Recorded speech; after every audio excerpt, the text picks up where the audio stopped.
Right.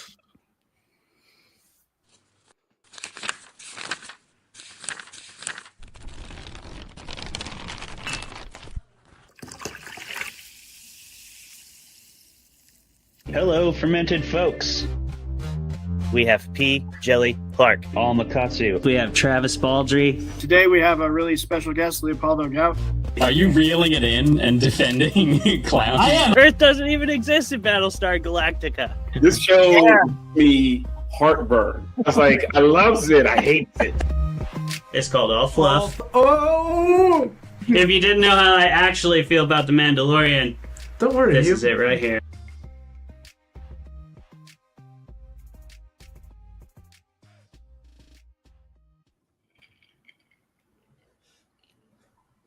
Hello, fermented folks, and welcome to another episode of Fermented Fiction, the show where we debate the best movies, books, and shows in the genre fiction realm while getting plastered together. Tonight, we have a wonderful guest in C.S. Humble returning to the battleground. Seth, so thankful to have you on the show, brother. Thanks for coming back. Thank you for having me. Hell yeah. And our debate topic tonight is none other than George R.R. Martin's Fevre Dream, which is a vampire novel by everybody's favorite fantasy author. But is it our favorite vampire novel? We will be told whether it is or not by the dice gods. It's not up for us mortals to decide. We just drink and follow along with their whimsies. The other thing we do is we like to talk about ourselves. Otherwise, why would we be on a fucking podcast? And we're going to start doing that with our personal updates. Jalami, how you doing, buddy? What's going on? Well, hey, I'm doing okay. Although we have reached the time of year where I cannot buy anything for myself. And that's going to last until January. Yeah, that's it's a rough time. January birthdays are hard for everybody who has them. And basically nobody else. But Yes. Mm-hmm. And I blame Black Friday for starting earlier every single damn year. Jerks. Yep. It's definitely Black Friday's fucking fault. We can blame it for many things. And that's certainly one of them. That's certainly one of them. Ruining January birthdays, ruining December birthdays, which I myself have. Merry Birthmas situation, December 27th. Christmas is already ruining your birthday. It is. It allows you to leverage for slightly more expensive gifts, but you definitely get less gifts. So you just have to play your cards right. You got to know. You gotta do the old Abner Marsh and just go for the full Fevre Dream situation every single year. Okay, all right. Get it. I see you, brother. I never get it. I get my little stock in the trading company, but it works out. I'm treated well. I have a great family. And I can confirm Clay did ask for a steamboat this year, but I don't think it's going to happen. Hey, you miss every shot you don't take. You know what I mean? Right. Thank you, Larry Bird. You miss every shot you don't take. Nice reference. I got you. We were talking sports off the air here because we're all repping our sports teams. Two top teams in the NFC, I will say, in the Rams and the Eagles here. Sorry about it, Cowboys. How you doing down there with your little tie? Travis, what's your personal update, buddy? My personal update. I will not kick the Cowboys while they're down. I will. I am actually very excited. Hot. They're called shit kickers for a reason. Very excited about this week's personal update because I'm gonna advertise a really cool thing that I found last year. I don't remember how. I think off someone's YouTube channel, but it's called the Catherine Project. And it's a online group of like classical self-learn classes. So anyone that's into like the classical education model and stuff, they do reading groups, Socratic seminars, they teach Latin and Greek, and it's all completely free. But it's just like really, really hard to get in. So, cause everyone asks for it and they only select like 10 people per reading group. So I think it's like a kind of sought after thing. Anyway, they had a literary writing group that started, and I got in. So every other week, nice. I'm going to be Yeah. That's where we are. Right there is where we need like the soundboard where it plays the Price is Right theme. Yeah. The Price is Right would be good. Right, I that'd got be to track perfect. that down. Yeah. I do So, got yeah. applause for you. Do you want some applause, Travis? Here we go. I'll take it. Thank you. Yeah, I'm pretty excited about that because I've been kind of looking for something to motivate me to try and put pen to paper in something that isn't a movie review. And this is the time, I think. So, and I really, if you've not heard of the Catherine Project, look them up. Their spring registration for classes just opened, and it closes at the end of the month on the 28th. So if you want to read excellent work with, I'm assuming, really cool people based on what the thing is, like I don't think I'm going to find not cool people in there. Yeah, you should give it a look. Nice, congrats. And now you can no longer say you're the only not writer of the group. You got like a residency, That's pretty sweet. Yeah. This portion of the podcast brought to you by our latest sponsor, the Catherine Project. Donate now. Hashtag Catherine Project, donate now. Yes, thank you so much, Catherine Project, for making this show a reality. Another reality, I guess, would be my personal update. I'm pretty excited. I live here in Port Angeles, Washington now, and I've kind of been poking around for like little side gigs because when you're a full-time creative, you're always doing like a million side gigs to scrape in enough money. Applied to the local paper, kind of got a feel for it and was like, I'm not going to do that. But through that, I set up some interviews with the Field Hall and Event Center in PA, which puts on all the big like shows that come through. It put on the Banff Film Festival. It puts on a bunch of like dances and comedy competitions and all kinds of cool stuff. But after like the leader of that checked out my resume and stuff, and I got hired to be one of their special events writers. So I'm really stoked about that. Can we get the applause, Bobby? Can we get the applause on that? Let's get Bobby, the applause. what are you here. doing? Get Come the on, applause. Bobby. I'm behind on it. I'm behind on it. There we go. There you go, Bobby. Yeah. All right. Thank you. Everybody, please calm down. Yeah, no, I'm really excited. I'm going to be writing about arts and culture and cool shows that come through my hometown, and it's just right down the street. It pays well, so it's like a perfect side gig for me, with opportunities to do some other really cool stuff. They want to expand their like outdoor education stuff as well, so I can pitch to them some ideas for bigger writing projects that will take a little longer, but would be even bigger pay, and that they're going to pitch to magazines and stuff. So that's great. I'm excited. It's going to be fun. You should be. Congratulations. Thanks, dude. Thank you. And how about you, Seth? What's going on in your world since last time you were in the fermented realm? Well, I'm doing a lot of work on me right now, No, so I've been in terms of writing, I'm about 86,000 words into a new manuscript. I'm about to be done with that before the end of the year, and then we'll go into editing, which is exciting. It's a gothic romantasy. So I'm outside of the horror realm, but of course, as you can guess, there are horror elements to it, because we can't divorce fantasy from horror. The two are inextricably tied together. So working on that's been a lot of fun. And other than that, not a whole lot. I mean, I have my normal 40-hour-a-week job that's, no one ever wants to talk about that. But other than that, everything's made in its shade with the pink lemonade. You know what I mean? I think so. I'm not from Texas, but I can assume what that means.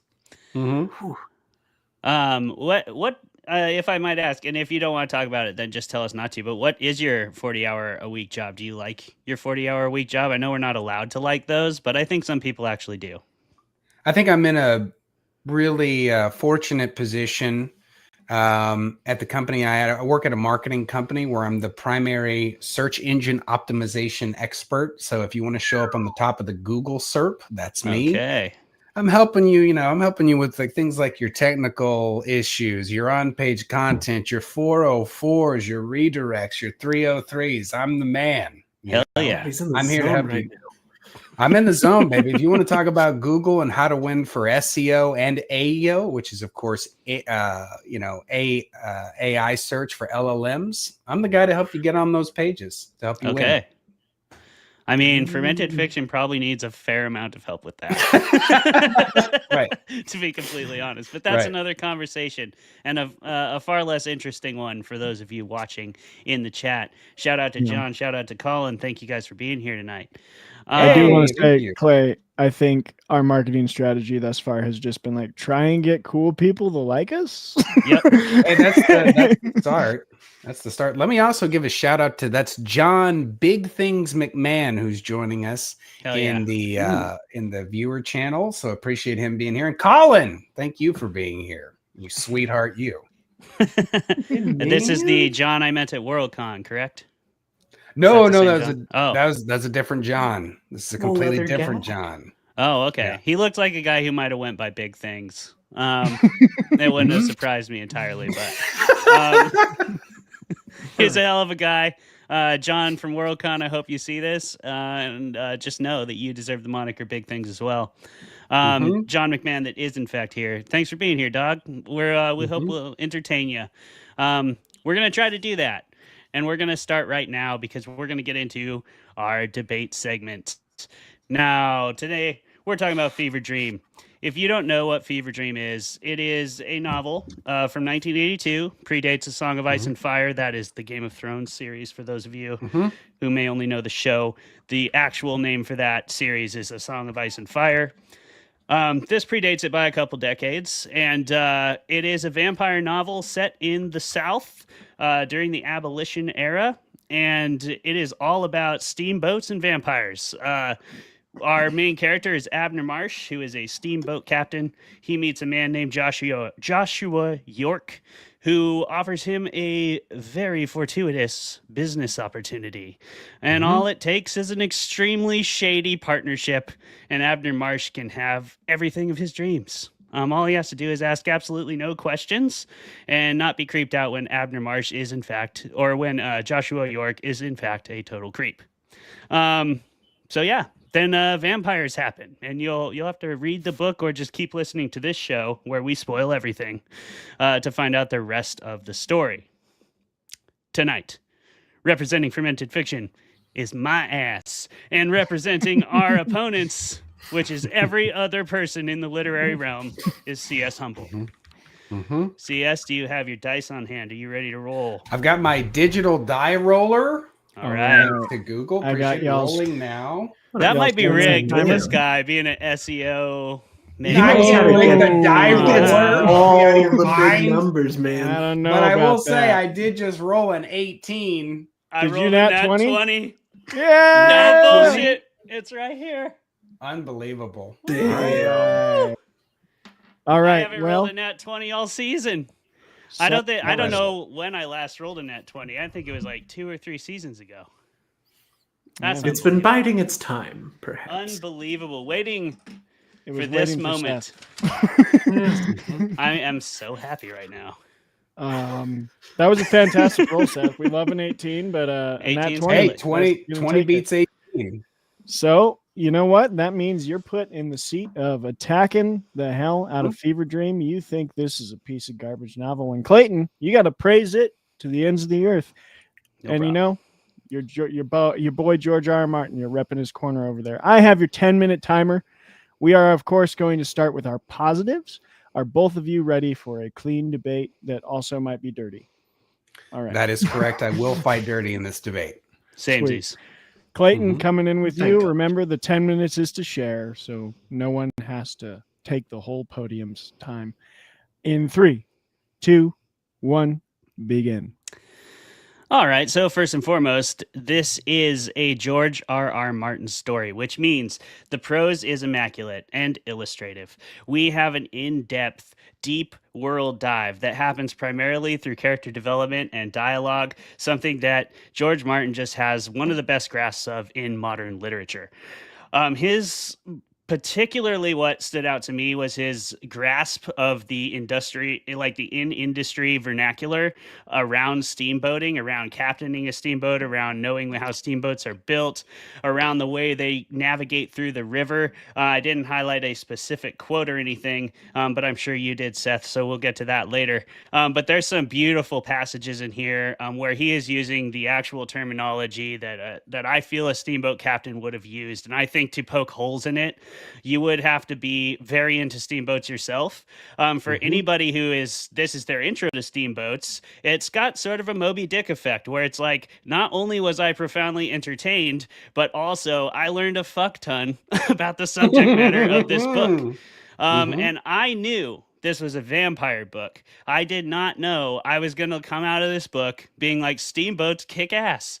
But I did, I did come out thinking that. And I now know so many more things about that entire industry. And what I really loved about that too was it takes a very niche industry. It takes like a little snapshot of history, a little snapshot of time. It pulls it out and it magnifies it. And in that way, we get so much more in the shoes of a real world person in Abner Marsh, in everybody that's involved in the crew, because ultimately, like, that's what most of our lives boil down to. I mean, including those of us who write or those of us who make movies, whatever. Like, unless you are the Beatles, like, there's a million musicians that are just forgotten, but they dedicated their lives to music. They know more about it than you will ever know. They have forgotten more than you'll ever know. And people like that are important. It's important to hear their stories. They all collectively build these cultures. They all collectively build up countries and movements. And if it weren't for the steamboat, like, we would have an entirely different industrial complex in this entire country and the entire world. So it's fascinating that we got to do that deep dive, and we got to channel it like through the lens of a vampire story, which was a perfect mirror to the themes that are relevant to this story, which is abolition, which is slavery, which is ruling through Machiavellian fear tactics versus ruling through fair business dealings, trust, and noble motivations, the seeking of beauty, you might say.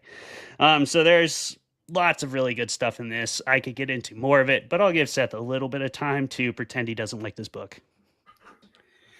I appreciate that. I appreciate your candor. I will take the time from the senator from Washington at this time. I think that George R.R. Martin does a laudable job of putting forth what is effectively a contrived novel that falls apart in the middle of the book. Now, why would I say that? So there are a couple of things here. Number one, I think that the romance that exists between these two characters, and yet at no point do these two people kiss each other when it's so obvious that Abner Marsh is looking for love in his life that's greater than just the steamboats he's on. Joshua Anton York, or J.A. York as he's called in business, or so he tells us, is a man who has gone through life lying to people. His whole life is a lie. Everything about him is a fiction. Not only just what he sees about himself, but also the quality of who he is in his own culture with the people of the night. At one point, this character goes so far as to label himself as Jesus Christ of the vampire people, and he is the White King, right? Or no, excuse me, the Pale King. The Pale King. The Pale King. Okay. King. There's one point where he even says, we have had our John Presseters, we have had our Caesars, but we are waiting for our deliverer, Abner. We are waiting for our Christ. Literally saying, I'm Jesus Christ, which is pretty tough. Also, since every single thing that Joshua York tells Abner for the first third of the book is all horseshit. So what is this book really about? Could it have been about abolitional movements? It absolutely could have. However, Abner specifically has the position of an anti-abolitionist in the beginning of the novel. He does take a position of being abolitionist later, but you don't get bonus points for not fighting against the slavers' revolt when it was a problem. I would also say that because this book is effectively about a toxic romance between two men who can't realize that they really love each other enough, even to the point where even at the end, when the climax of the book happens, Joshua only believes he can get Abner to help him if he lies to him one final time. And in this way, it sort of proves what George R. R. Martin, it shatters Martin's entire thesis of the work, which is when Joshua and Abner are talking, Joshua speaks of, what shall it be, Abner? Can we have two hands crossed against day and night to clasp across the twilight of history?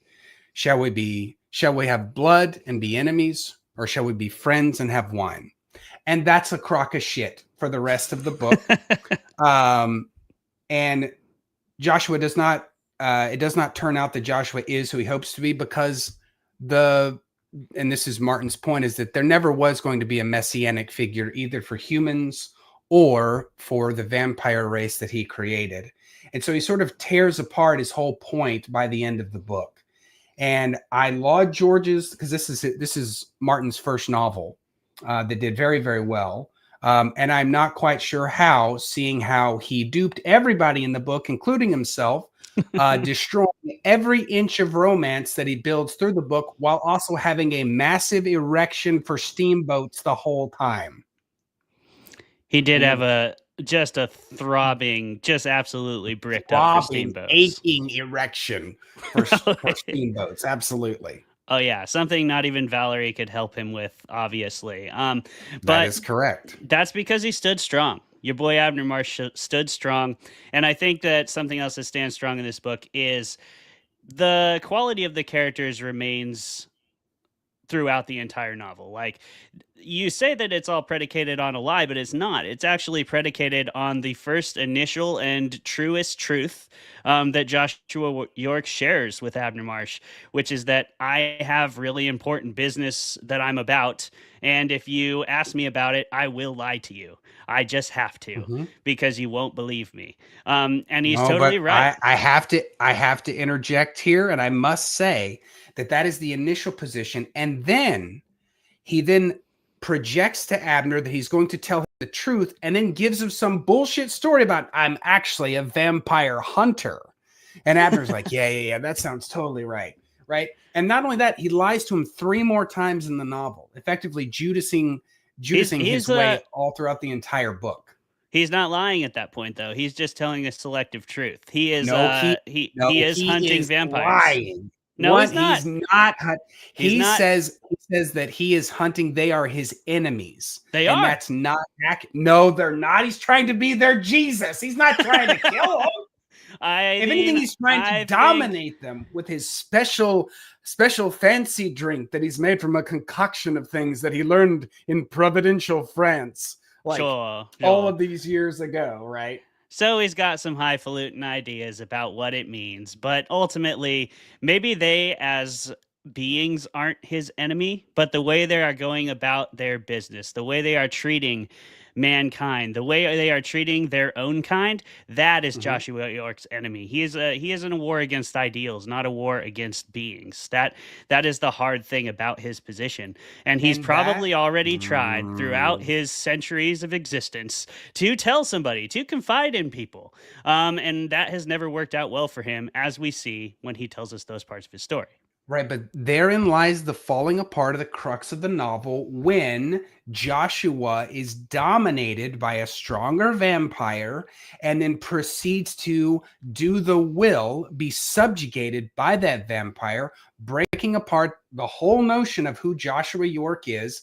And multiple times through the novel, he's like, Abner, I'd love to stay with you, brother, but I mean, Damon Julian, he's my daddy. And I got to do what he says. And even if you attacked Damien, I would be compelled to try and save him. Like, all of these things. So if the idea was that Joshua York was going to try and bring about this revolution of things, then he must also be culpable when he is dominated into those actions of subjugation, because he can choose. Right, well, he can choose who he wants to be, and he decides multiple times throughout the book. That's lore. 5 seconds. You are subjugated to some extent as a storyteller to lore. Everybody shut up. Fantastic work, everyone. Great, excellent work. Wonderful debate. Seth, it was deeply painful. I was printing the quotes. All right, that will bring us into our next part of the show, which we, as we discuss things and trivia and our thoughts on the book, we first like to have a little drinks in our hand. Yeah. And I want to know what all those are. So start, Jeremy. What are you drinking?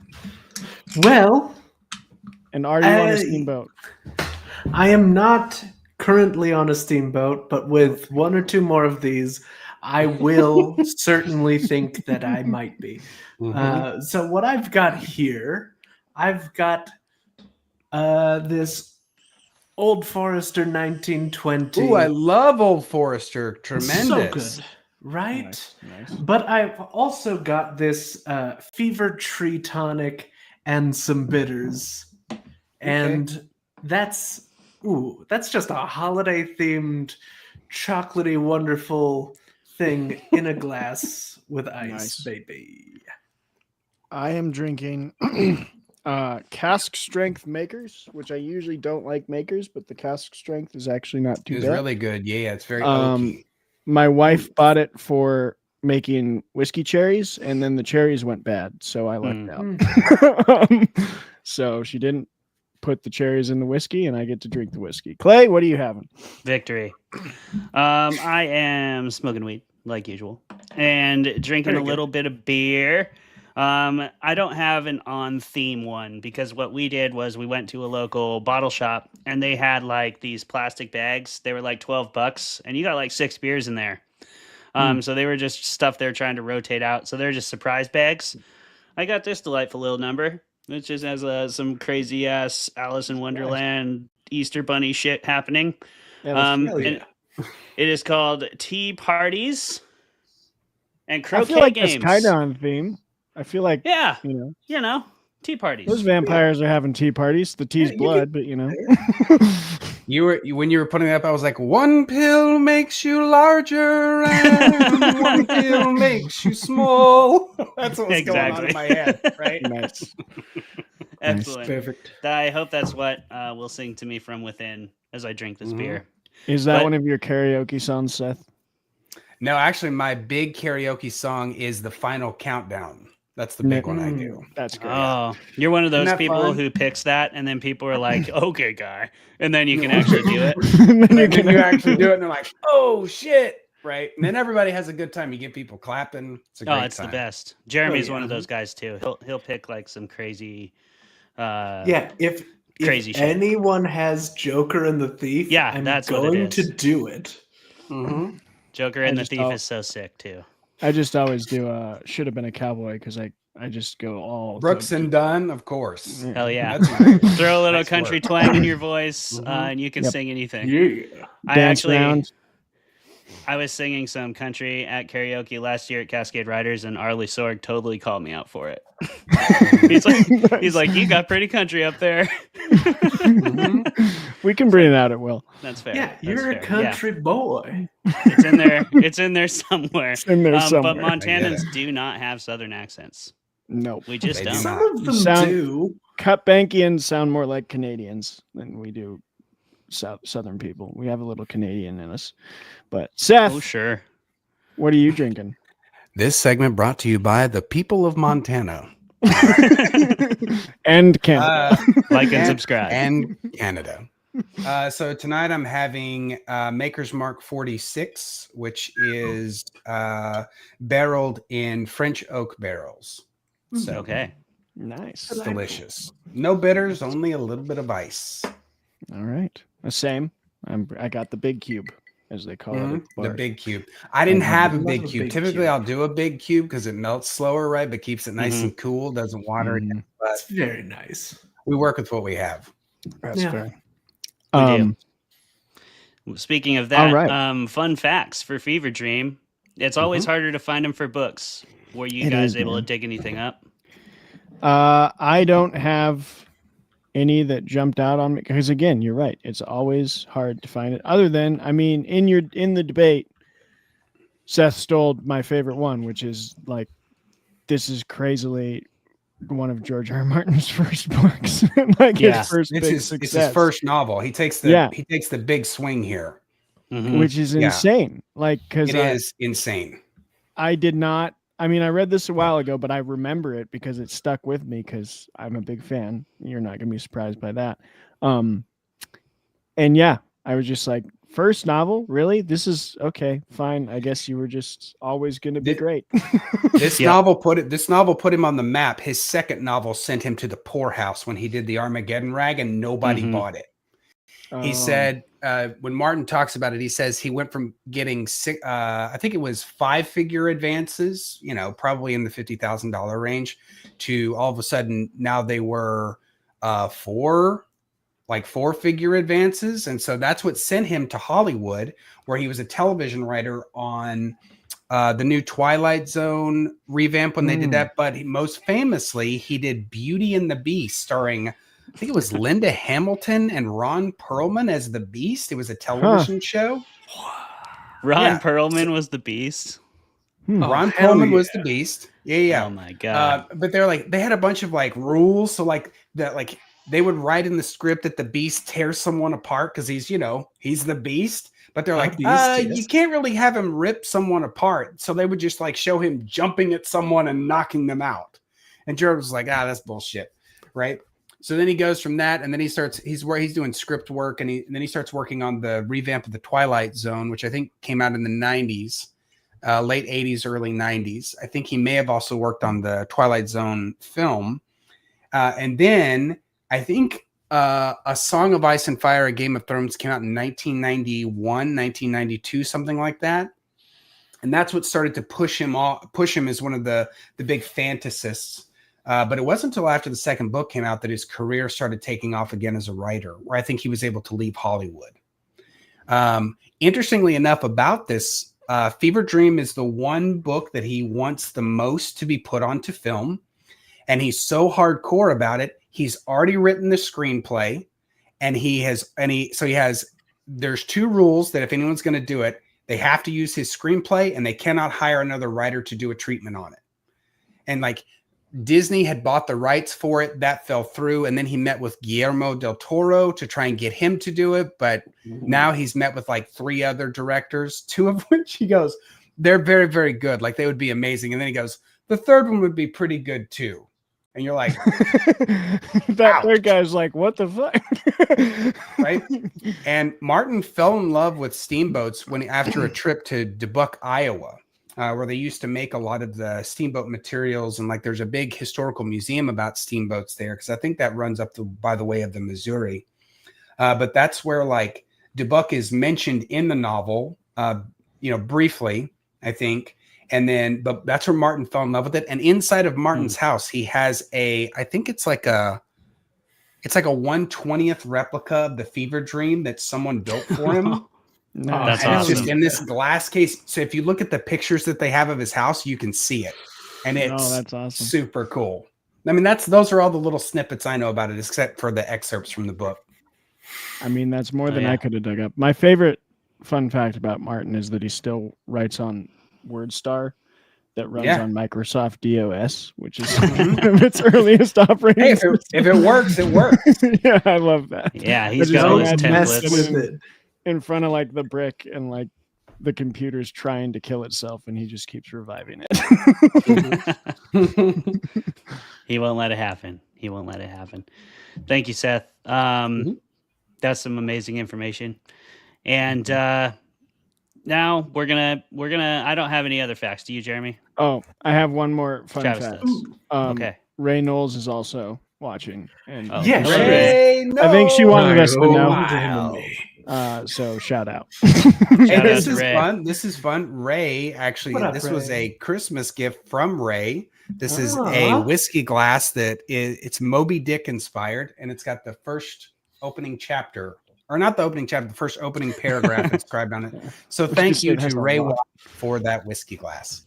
Oh, hey, speaking of that, I guess, since Moby Dick just keeps coming up, I do have kind of a fun fact, and it is not about the book. Okay. So my wife does listen to these on Spotify, but she is very behind.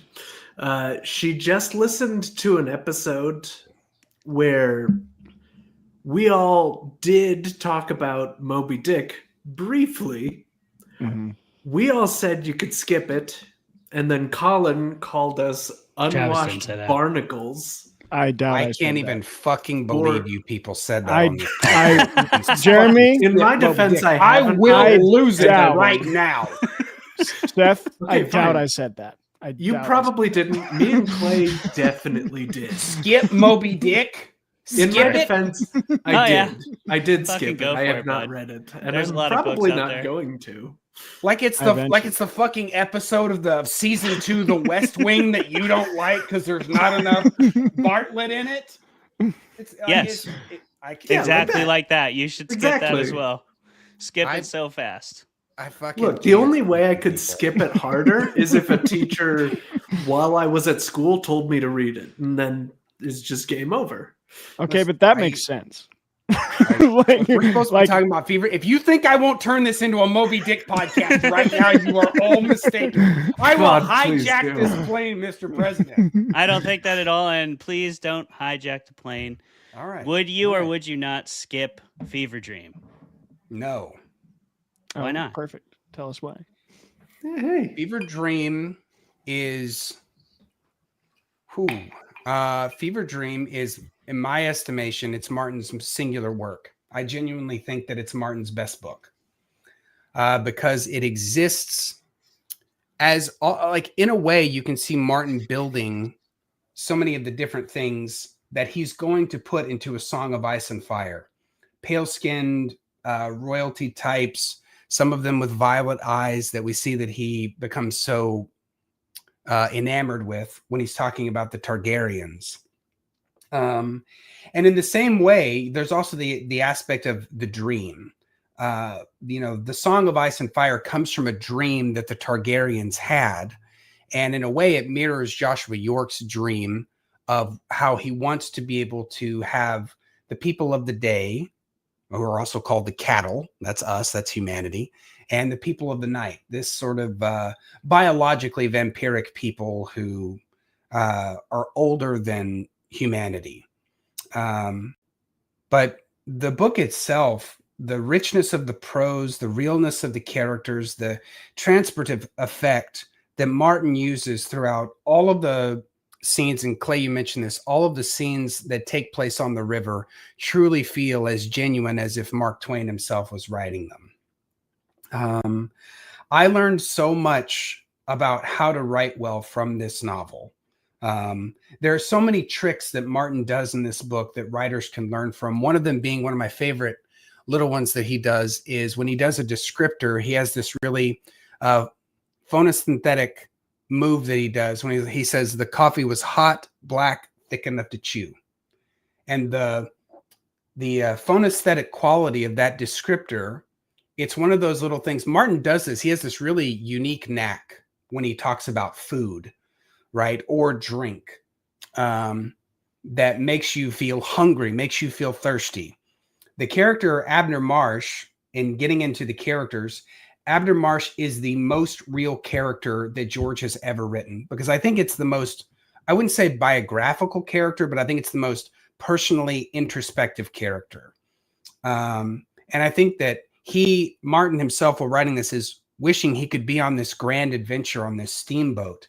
And he meets this, this unbelievably wonderful character in Joshua York.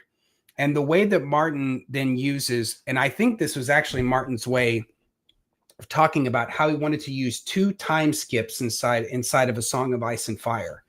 And what's really interesting is that in this book, Martin does a time skip back to provincial France to talk about Joshua York, which one of my favorite things he does is he goes from writing in the third person limited, and then he goes into first person in the section which is Of Days Dark and Terrible, which is when Joshua York is telling his story. And then he skips forward, I think it's is it 7 years, 11 years or something, 7, 11, or 13, one or the other. Those 3 numbers are important in the book. It's one of those. And he just says fever years. And it's all about how Abner Marsh simply misses Joshua York and the life that he tries to build, and how the steamboat industry is all falling apart and everything that he loved about the world is vanishing. And then Joshua York comes back into his life. Like any great romance, the lovers find one another, they struggle together, they lose one another, and then they come back together. And I think it's a seminal novel about romance, beauty, masculine love that can exist between two people, fidelity, how we choose to trust each other as men, and also the toxic aspects of who we are as well. So those are sort of my initial thoughts about the novel. I don't know if that's too much.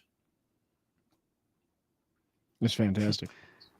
I love that. That's your opening statement, my guy. That's you're my favorite. Yeah, one of my favorite people to have on, brother. Thank you. Sure. I can. I didn't really have to lie in my argument either. I meant everything I said. I do love this book. I loved it immediately. It was the first Martin book that I read. And I didn't even realize it was the same author when I first read Game of Thrones either. I don't believe. The writing style is completely different. Now, granted, he's doing third person limited with Abner Marsh, and so we so very quickly come to love Abner Marsh. And also, he's got a great fucking opening line. What is the opening segment? He's like, everybody's like, oh, well, you need to get the reader's attention. Literally, he goes, here to see a man named York. You got such a man here? And you're like, he's literally knocking on the table. And the guy's like, oh, Captain Marsh, haven't seen you for 2 years. Terrible what that happened with that ice storm. Terrible. He's like, never you mind about that. Like, it's just immediately you're transported into this moment you're transported into the time with the elocution of the dialogue, with the way that Abner Marsh is like big and fat, and you're immediately just like, this isn't your typical like main character, right? They call him literally the ugliest man on the river. That's his nickname. Not subtle at all. They're very honest about that. That whole so thing. Good. Yeah, no, and you're absolutely right. You feel immediately like you're a part of the world. It sucks you in right away. It's painted in every nook and cranny of the story through the prose. I love the way Martin describes characters quickly, succinctly, effectively. Like he's, like you always reference that one Stephen King bit, Trav. But he does that all the time with a lot of characters. Every time I meet a character, I feel like I get to know them very quickly. And that makes it, and because of the way he puts them in extreme circumstances, but again, they're those ones that feel realistic. They're those ones that you feel like you can still relate to, even as outlandish as they get. It starts off with a guy who just loves what he does, and just has been doing it his whole ass life.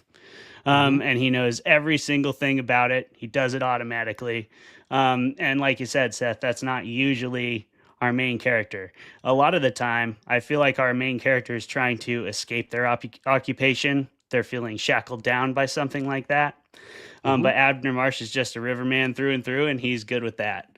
And what a great name, by the way. Abner Marsh. Yeah, it's a sick name. And Joshua York. Like Joshua York is like, you read that and it's just like high class. It just like jumps off the page. Is this like snooty?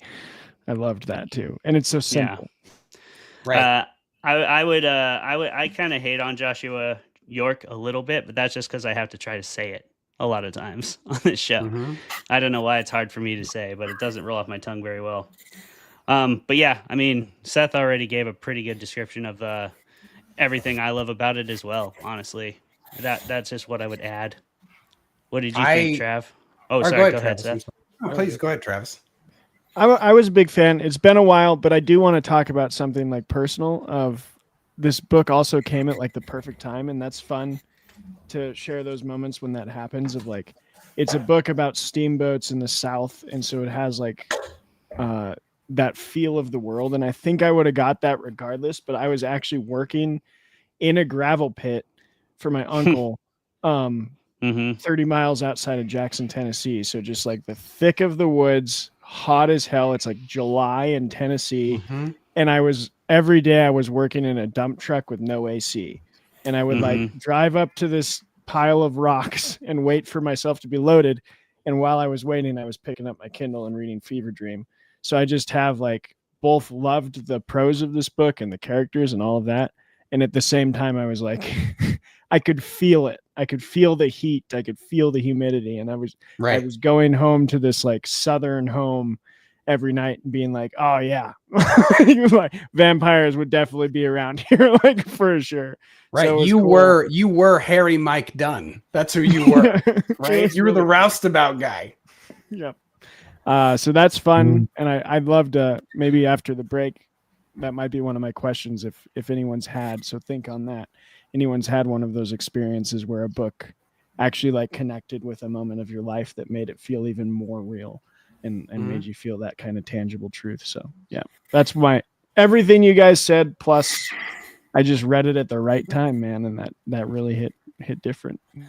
Even the minor characters in the book, Jonathan Jeffers, Whitey, the engineer, the pilots that they get, like every single character that Martin introduces, even though some of them only have about 20 pages total in the book, like all of the, what's the right way to put this in a way that honors the book enough, the way that I want it to. The very best thing any writer can do is make the world feel lived in and have the characters cast a shadow in that world. And every single one of those characters not only has a relationship with the river, right? Abner Marsh, obviously, grew up in Galena near the Fevre River. So, and he says that worked on all sorts of boats, right? Worked on a wharf boat and a pole boat, like all of those things, right? And then the pilots have specifically different attitudes, right? Like Jonathan Jeffers with his right down to his dark ciphering soul, which is how Martin describes him, right? And so everyone on the boat, it feels like even though they are intercut, and only to have certain moments when you read their dialogue, when you see the prose of them, they all feel very real, right? And it makes you think like, I would have really loved to go up the Mississippi River on this steamboat, on this 347-foot steamboat, right? You would want to do that. Like, and when one of my favorite chapters is when when Abner takes Joshua onto the boat for the first time, and it's before it's finished. And like Martin will do fun things instead of telling you like that the paint is wet. He'll have Abner say like, make sure or watch what you touch. Paint's still wet. Right. And he says that, and you're like, now that's visualized in your mind, the fresh white paint all over everything. Right. And it's really fun. You can tell Martin loves things like he does both ice and fire in that section where he talks about the lamps burning, bringing everything to glorious, glittering light. And in the next paragraph, he says that the lamps, he says something to the effect of, the silver of the mirror is looking cold in the lantern light. Like it's just little alliterations like that, and it's just sprinkled all throughout the novel. Like it's insane to think that Martin was this highly capable this early in his career. No one writes a first novel with that much literary capability, I would say, in the genre field. I mean, it's extremely rare. The talent is through the roof on the book. Not to talk too much, but I do get super excited about this book. Please talk on it. And I got to jump in. I feel like you've watched this movie, so I'm going to tell you, and maybe I'm wrong, but I get the vibe. I think the movie equivalent for me with this book in my mind, since there's not a movie yet, isn't even a supernatural movie, but it's Master and Commander. Just like the accuracy of the attention to detail of the relationships between the men, like it gave me the same type of thing of like, just take Master and Commander and throw in vampires. Crazy. Right. Yeah. Right. That's a great comparison. That's a great comparison. And I feel like a lot of stories can be improved upon by just like, throwing some vampires. Just throwing some vampires and you'll have a rollicking good time. I wouldn't describe this book as a rollicking good time at any point, except when they get an opportunity to race the Southerner. I was going to say that is the one time. That's the one moment. That's pretty exciting right there. When he say, what is it? He goes, all right, that's it. Whitey, get my lard. And they start chucking the lard in there and everything's like sparkling. And he says awesome. that the boat was sparkling and flaring out of its flowered top. Just spitting fire. So good. Jeremy, what did you think of And putting the Southerner on ice. Putting it on Hey, ice. I'll tell you what I think, but first I'm going to tell you what I think of the United States Postal Service, who only got me this book by Monday evening. You bastards. Seth, now look, you got to give us this show is brought to you by. This show is brought to you by the United States Postal Service. Like and We're subscribe.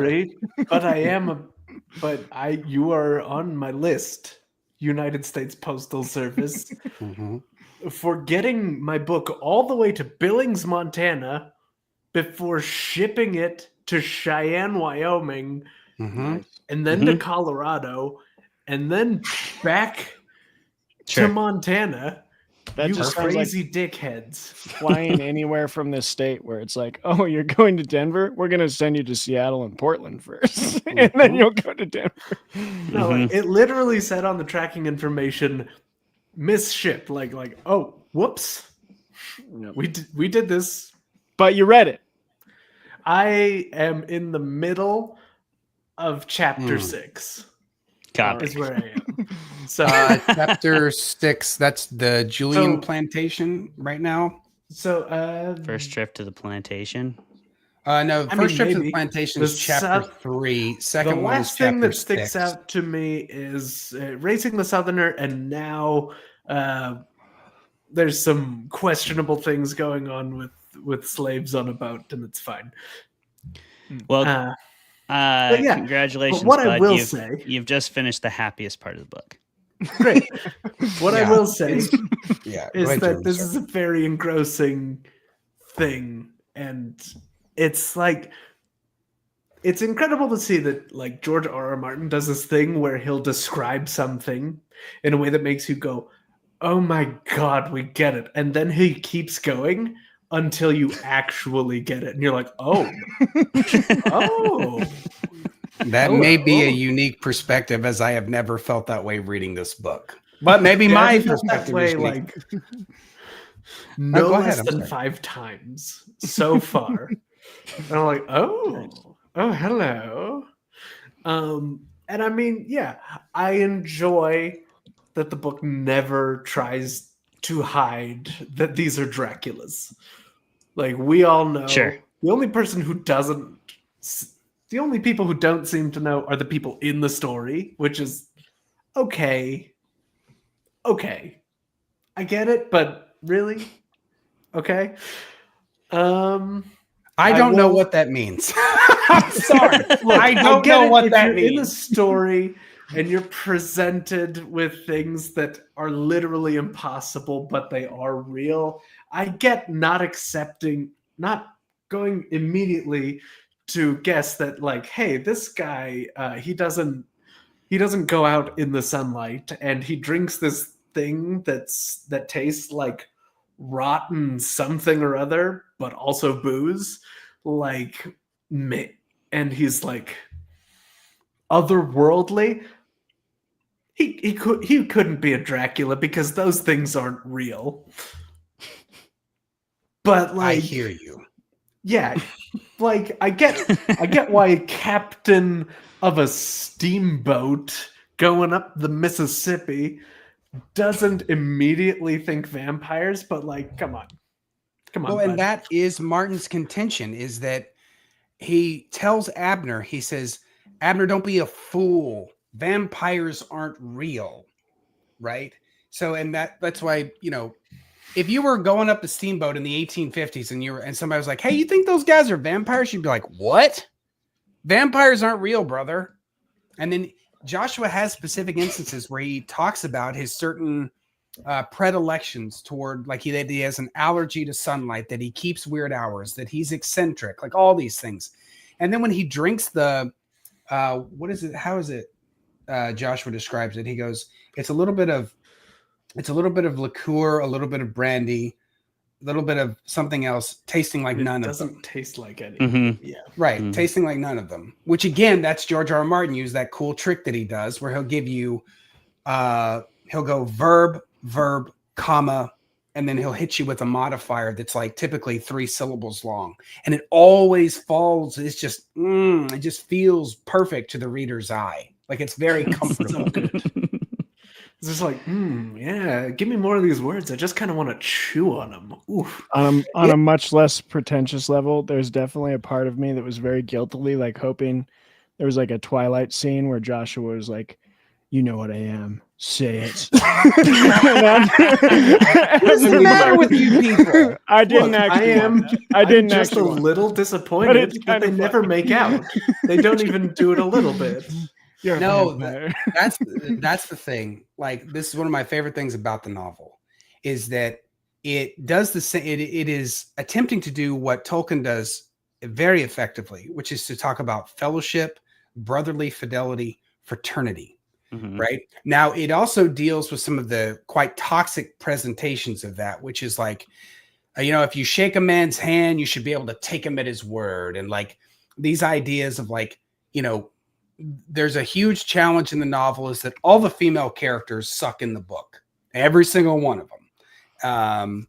Valerie is a hollow shell of an actual character used only to sort of convey that, like, if we could have like normal sex instead of like vampire bloody sex and feasting inside of a kill, right, then she can get pregnant and then humans can keep the mother from dying. And it's like, well, Valerie is effectively a sex slave. She's a slave to the blood, the red thirst. And then she kind of gets shoehorned in as sort of like a tragic figure whenever they escape the fever dream for the 3rd time. So I think that's probably the biggest challenge of the book is there's not really a female character who can stand up, who can really cast their own shadow, right? Every time Abner Marsh, we get from his perspective to talk about any of the female characters, it's always physical description or it's a seduction scene. And therein the novel fails. It does not have a female character that women could read the book and go, "Oh, I see myself in this narrative." Now, us as men, we'd be like, "Hey, this book's about dudes loving each other, doing hard labor, on a river." I sound like it. And there is a certain kind of nobility there, but it is a selfish nobility, and it's only strictly male. Mm-hmm. And so I think the book does fall down there. And we have to also call out, though it was written in 1982, it does use prejudicial terms of racial epithets that are no longer acceptable. And I think, they're never going to go back and change that, but that's something you have to say about the novel. That's a real challenge for it today. That and the absolute lack of any female character. Like even at one point where he's like, there were women for a time for Abner Marsh, hard, stolid, what does he say? Square-faced women, right? Yes. Willing to love a man with all those steamboats, as if like he's got the money, ladies. That's what you really want, right? And so the novel does have some challenges there, but the idea of the fidelity, the love between these two people, the way that Joshua continuously breaks Abner's heart over and over and over again, right? And I think it's like it's just such a beautiful representation of real life in terms of like the people we love. Well, oftentimes they can let us down. They will lie to us. They will hurt us. But love persists throughout this book. And this is the book. This book taught me so much about how to write. It really did. Like, I love this book. It's probably my favorite book. I don't think it's the greatest book ever written, but it's probably my favorite book. I've read it at least 15 times. Nice. Seth, that's going to be our jump off question after the break. Is you're going to be able to wax a little more about that, I hope, because I'm very, very interested in that topic. So I want to hear even more thoughts, and I'll try and set you up with a softball pitch. I appreciate that. Yeah. But Clay. Yeah. So on that note, we've all said what we thought. Jeremy, did you want to say anything else? Were you good? I mean, I could say that the riverboat is the silliest type of boat, but like, there's plenty of episodes. I can't with this. What do we mean the silliest? How can it be the silliest? Have you seen a pontoon boat, my man? Look, I'm not trying to anger you with pontoons are pretty silly. But especially that is redneck, just kind of happening. Redneck pontoons made of like pallets. Yeah. Okay, fine. The silliest type of boat is the redneck yacht that is a bunch of coolers lashed together with those bungee hooks. Functionality, baby. Functionality. She floats. Is it? Yeah. Is it that? It holds. No, I want to hear that. I floats. want to act in good faith. And I want to hear this argument from Jeremy so I can fucking lose it. But go ahead, Jeremy. Jeremy, go ahead. Silliest boat on the river is the steamboat. Tell us why. No. The silliest boat on the river of all the boats. Oh, just not even anywhere. Look, when we consider that boats for the ocean exist, the riverboat, like that has to take into account like the shallowness of bodies of water. Like that's a silly boat. That's a silly boat that can get just it can get grounded for no reason. And especially, like they say in the book, the river changes every single time you try to navigate it. Like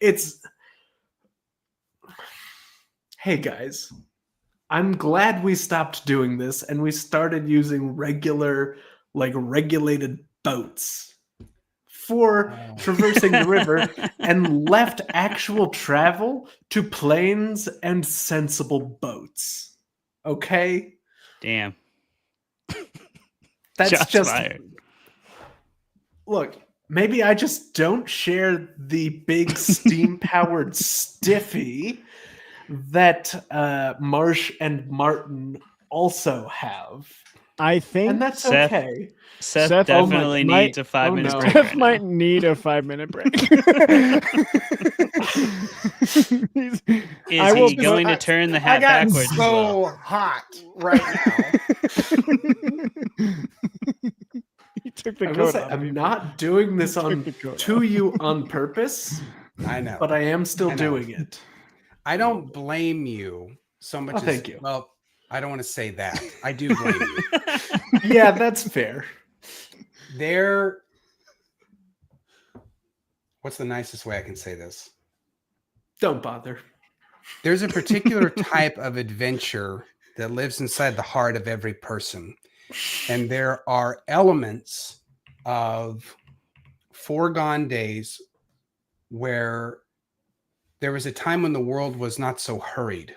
Things were not so rushed, where it wasn't so much about, man, how long is it going to take me to get through security to get on my plane to get where I am going? But like Mark Twain says in Life on the River, that there is a certain type of adventure that can only be had in the slow going between place to place, where all things can be seen, where the country, which is the thing, the whole thing, which all of it can be seen in its grace and splendor. And that is what these forms of travel, though they are antiquated, yes, they're huge steamboats that chew up wood and they cause CO2 pollution and all that, and that's all bad. But just because a thing is antiquated, just because it takes its time getting to where it's going, that slow procession toward where we're going allows us to take in the world around us, right? It is the antidote to selfishness. It's the antidote to seeing the grandness of the self. And instead of seeing those things, see the largeness of the world. And that is why steamboat travel is not silly. I think that's dismissive. At worst, it's intellectually dishonest. It is antiquated, but what it provides in its type of I don't want to say it's sweetness. That's what Martin is presenting. But the notion that just because these things seem silly to us, there's still a type of romance that exists inside of them that is intrinsic to the way that they present the world to us, in forcing us to slow the fuck down.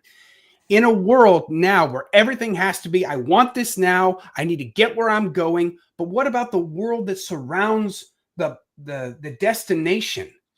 It is not so much just about where we are disembarking. It is about the journey to get where we are trying to go. That's why people love this era of American history. It is why they love stories about people going on wagon trains, people going on actual steam trains. They love those things because it reminds us of a time when things were slower. That to get to a place, that the journey to get there, the people that we meet, and especially at this point in the American history where everything was so much a melting pot of Slavs and Swedes and Germanic people, like, cussing and drinking and slapping their kids, right? It's the way Martin presents it, right? And I don't think that that's silly at all. I think that that's something aspirational. And again, that's for me. So when you say the word silly, I have a sort of feeling about that I have to express, which I've done for the last 3.5 minutes. That's so good. That's me. I love setting out a soapbox for you to just leap on. And that's wonderful. I want to tell you I'm that never going to not love that. I was not snapping sarcastically. Seth, you're speaking my language, and I can't Yeah, no, I'm on board. talk to you about this stuff in person. Also, if I can throw in, as I want to do, a book recommendation. If you agree with everything Seth just said, and you're looking for a modern book that was written last year that kind of captures a bit of that feeling, I highly recommend David Nichols' You Are Here. It's You Are Here. Book about hiking the English countryside, and I think it captures a lot of that. So. Also, I will say... And anything by John Krakauer has the exact same effect. Yes. Yeah. Yeah. And I will say, just because something is silly doesn't mean it's not worth your time. I would absolutely ride a fancy steamboat. We all Silliness isn't taking away from that. I don't know, brother. I don't know. I hear the word silly and I hear dismissiveness, but I get it. Everyone's allowed to have their position. Suppose. This is coming from Jeremy, though, and I do assure you that in Jeremy's language, silly is generally a positive adjective. All right. Well, then I'm with Jeremy. I gotta back his play on that one. I do. Yeah, man, we're on the same team. It doesn't feel like it when it comes to steamboats. I don't know if you guys Everything I say just. You know what gets people on the same team, you guys? A 5-minute break. A 5-minute break. A 5-minute break. Yeah. Everybody pop off your camera. Let's we'll be back it. in 5 minutes. Thanks for listening.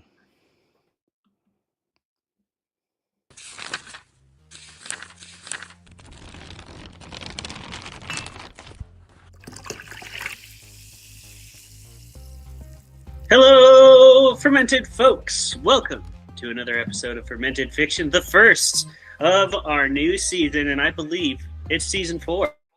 The show where we drink beer and argue with each other and bring on really awesome and creative guests. If you'll permit me to go a little bit outside the box. Once upon a time, apparently, people used to sniff mummy remains, powdered mummy remains like cocaine. So I think 3 lines of powdered mummy remains, if you can get to that as well. Yeah, that'll get you right to really enjoy the movie, Dave told us all about making a mead, and I talk shit about Tom Bombadil, as I am wont to do whenever people bring up Lord of the Rings. You would. You should. And then that's everybody exactly what he freaking made. chill about Tom Bombadil, or I'll get unreasonably upset. So, in your assessment, what did you think of the everyone kind of paired off, or at least a number of people did, romantically? How'd you feel about that? Did that seem really forced and dumb to you, or? Tom Bombadil is a merry old fellow with his bright blue jacket and his boots are yellow. Right? It's our yellow. Right. Imagine discovering mummy remains and oh my God, these ancient figures. Dude, what if we crushed this and snorted it, yo? I bet we'd get fucked up. Let's talk for a moment about the fucking all-star cast in this movie. We have Ewan McGregor, slaughtering it the entire time. Main character energy, top to bottom. You can't argue with it. Women want him, men want him, everybody wants Ewan McGregor. Okay? If you don't agree with that, you're lying to yourself. Apparently she had a backstory, but they cut it because she's like very like hard-nosed at the beginning. And then like, I will say another pro of this movie is like their chemistry is hot. And like, I feel like if they didn't have that chemistry, I would have been like, ugh. Because she says at one point, she's like, oh, it's the apocalypse. What are we going to do? Like, fuck. And he's like, and then later when they like are like kissing, if they didn't have chemistry and if it was like two lesser actors, I think it would have been like an eye roll, like felt cheesy, but like you feel their bond. The Langoliers themselves were originally going to be portrayed by puppets. And I think maybe they should have. Maybe they should have. Dude, that's amazing. There's no maybe about that. And I wish that I could say that there was something greater happening here than the war diary of a broken man living as sort of this White Tower academic with all of his friends sitting inside the Eagle and Child drinking beer and pretending like, you know, Magic Lion Jesus isn't really silly. Because, I mean, it is. If we can just all be very honest with each other. The Lord's work out there. Good job. I like to think that I am. Most people aren't big enough, but I am. I'm willing to step up. You know? Yeah. Dedicate still- that yeah, time. settle You're willing twice. to willing to dedicate that time. The time, the money, all of it. That was so painful. It's one of those painful things. Oh, that I've was done in my so life. good. That was so good. We've never been so savagely attacked by any author on their show. It's incredible.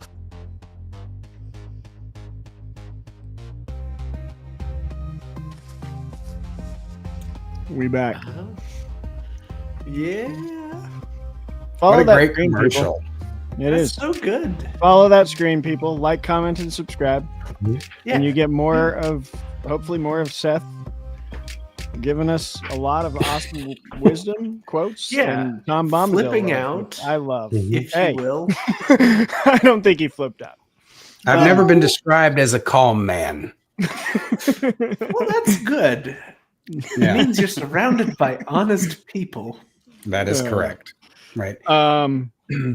I would love to kick off just by following up on that thing you talked about, which I 100% agree with, that this is a very good exploration of both the antiquated ideals of some of the antiquated ideals. But I think some of them are going to ring true forever, of sort of masculine friendship, of honor and codes between people, as well as this balance we have between romance, intimacy, and true like intimate friendship. And I love that you mentioned Tolkien, because I think no one does it better. I recently read the short story Leaf by Niggle, which made me cry. Leaf by Niggle. Yeah, that's his first one. That's his first one. So good, and expresses that type of relationship beautifully. And yeah, I would just love to hear more of your thoughts on that, as well as Jeremy and Clay. And I have some of my own at the end. But like, how do we balance as writers? How do you balance having characters who maybe are just intimate friends, and you're trying to express that deep type of friendly love that does exist, and not steep too far into like making your readers think that there's an unfulfilled like physical love there. So that balance seems tricky, and I'd love to hear your thoughts. I don't know so much that it's tricky. So I wrote a book. It's the second book in my Blackwell series. It's called All the Prospect Around Us. And it's a story about two friends, one of them who is an atheist and the other one who is a minister, or he's trying to become a minister. He's effectively a pastoral character. And they developed this very deep bond. Y'all probably known people like this. So I have known people who, while they are not religious, they have a deep understanding of the historicity of the text and revolving around the Bible, right? And so one of the ways I conveyed these two characters' friendship is that they met in college. One of them was trying to be a minister. The other one was in sort of a archaeologist student who'd written papers on the sort of the biblical period of the Middle East. And so they had this connection. And because of one of the archaeologist character, he has this deep personal belief about the story between Cain and Abel. And so we start off chapter 2, and it starts off with this character saying, Cain loved Abel, right? It's not something we typically associate with the idea. And he goes on to present that this is the first, the story of Cain and Abel is a tragedy. It's not a murder mystery, right? It's not a thriller. It's a story about the usurpment of the way that brothers should love each other. He says, imagine that these were the first brothers, right? Imagine, if you will, the two of them living inside of the first tent after their parents are cast out of the garden. Imagine the younger brother imagine Abel crawling into Cain's bed sheets and saying, I had a nightmare. And Cain saying, it's okay, little brother, I'll protect you. Right? It's these sort of brotherly aspects of things, and that this is a great tragedy. And I sort of do a big wind up to effectively say that, yes, Cain loves Abel, and he did love Abel. If brothers are to believe that there's an intrinsic love between them, which I think that there is, right?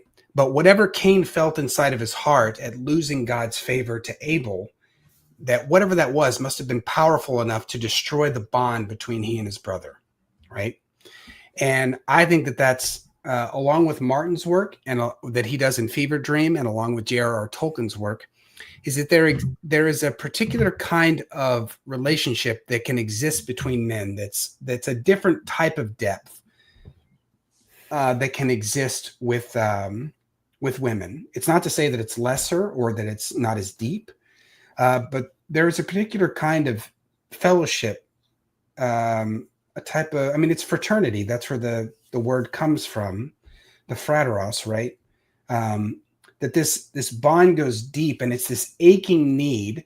And where it becomes toxic is when we so deeply seek the approval of our male counterparts and peers that we are willing to go along with the status quo that puts women inside of a sort of prison hulk, that makes minorities, people who do not look like us, who do not look like the brotherly kin, it casts them aside and calls them enemy, right? So that's the toxic side of it. The beautiful part of it, like we see in Fevre Dream, is where these two men meet and they find this common unity in, I wish to travel the river in luxury and privacy.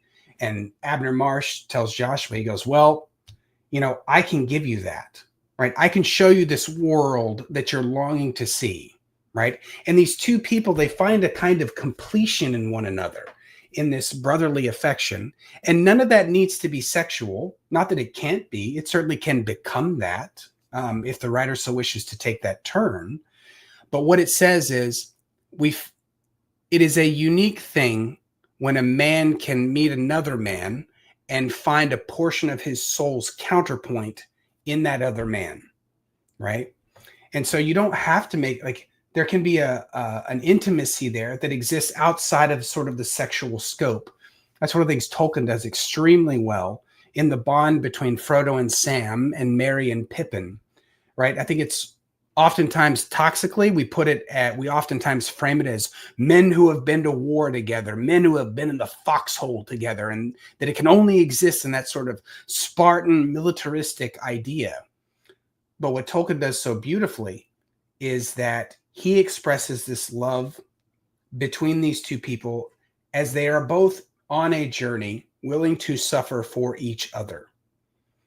And that's the type of human connection that can exist. And writers who are attempting to do that, we try to convey it in such a way that these two men love each other in a way that is, after a fashion, when you choose a brother, it can be even closer than a blood brother, right? The people we choose, the family that we choose to make, oftentimes later in life is the family that we have the longest, if that makes sense. Does that answer your question, Travis? I think it does. I think so, yeah. And I think that's a big reason why I compare this to Master and Commander is I think there's another part of that intimacy between true male friends male friendship is that sometimes I think men often can fill that role of like reining you in from your own vices.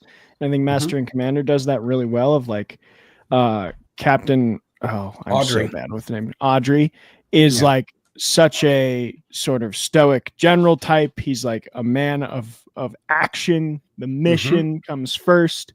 He's going to sail into whatever the British Navy needs him to do.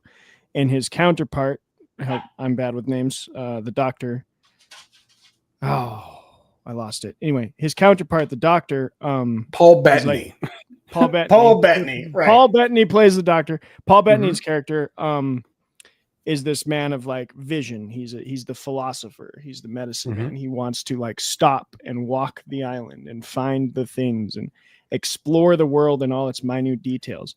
And those two like complement each other so well. And that's what's beautiful about the movie. And I think that's what's beautiful about this book is like Abner Marsh is not Joshua York. Like they are very different personalities that complement and counteract each other super well. And I've found that in my own life is like most of my closest friends, I disagree strongly on at least one thing. And I need them to like test myself against to be like, hey, I believe this. And they're like, that's dumb. And I'm like, okay, now I have two options. I either give up on this idea that I have, or I sharpen it and attack again and see if I can like, I can refine that into something more intelligent and I think you're good. I think you're wonderful, Travis. Can I push back on that a little bit? Please do. Yeah. Maybe attack's the wrong word. That was a bit of aggressive language, but yeah. No, it's not about it being aggressive language. I think that there's a kind of this sort of happened. There was like this big push, I don't know, in the 1990s and the early 2000s, and it came right out of fundamentalist Christianity. That every man inside of him has this idea of warrior, conqueror, poet, lover. Right. And like, I got what maybe are you two of those. Right. Maybe two of those. Right. And so like, and I know we're taking that idea from Paul, right? Where iron sharpens iron, right? Brothers arguing against each other over philosophical differences, where at the time they're trying to define what is going to be the post-Jesus doctrine of the apostolic church. Right. And that's why we have the big kerfluffle between Paul and Peter. Right. And they're arguing with each other about whether or not circumcision is a requirement, right? For, and that's why, he's like, but in Christ, there is no difference between Gentile or Jew, basically saying like circumcision is no longer the marker God uses to claim his people because God claims all people. Right. So when we talk about iron sharpening iron, I think that there's right now within, and this is a broad generalization, but within the American, I can only say the American white male, there is this idea where if you think one thing, I combat it and you must change, right? You must contend with that point. The challenge with that is that not all ideas are equal. And the marketplace of ideas for certain attitudes is no longer up for debate, right? This is especially when we talk about men's position in the world. Men will say like, well, brother, you got to get out there. You got to work. You got to be tireless. If you're dealing with bullshit, shut the fuck up about it. Get back to your work, do your thing, be tough, be strong, be everything all the time. And one of the beautiful things about this book is Abner Marsh's fragility. Yeah. Please go ahead. Yeah, go ahead. Yeah, let me refine what I said. And this is exactly what I'm talking about. Because I'm with you 100% on, I think the iron sharpens iron idea is completely misunderstood, especially if you view that like contextually. And I think you're right that there has to be a fragility there. And I think that's what I mean by like true male friendship. Not that it can't be fulfilled in any other kind of relationship, but what I found very true with my like closest male friends is that I trust them to tell me the truth, despite any type of fragility that would come, and like tell it to me in a very nice, like they're never sometimes dicks about it, but most of the time with in a way that they know I'm like going to receive it and I'm going to like internalize and be like, oh, And a lot of the times that is those fragile points of like, I'm on a soapbox and like, I don't actually have a leg to stand on. And it's not really me sharpening the idea to attack again. That's where I think I went wrong with that language, but it's hey, I'm going to tell this person the honest thoughts that are coming from me. And I know that they respect and love me enough to tell me what they actually think and not just be like, yeah, dude, keep going. To actually be like, hey, that's a breakdown. Yeah, I don't know if you're actually right on this one. Maybe you were wrong in that situation. And I think fragility is good. I see your point.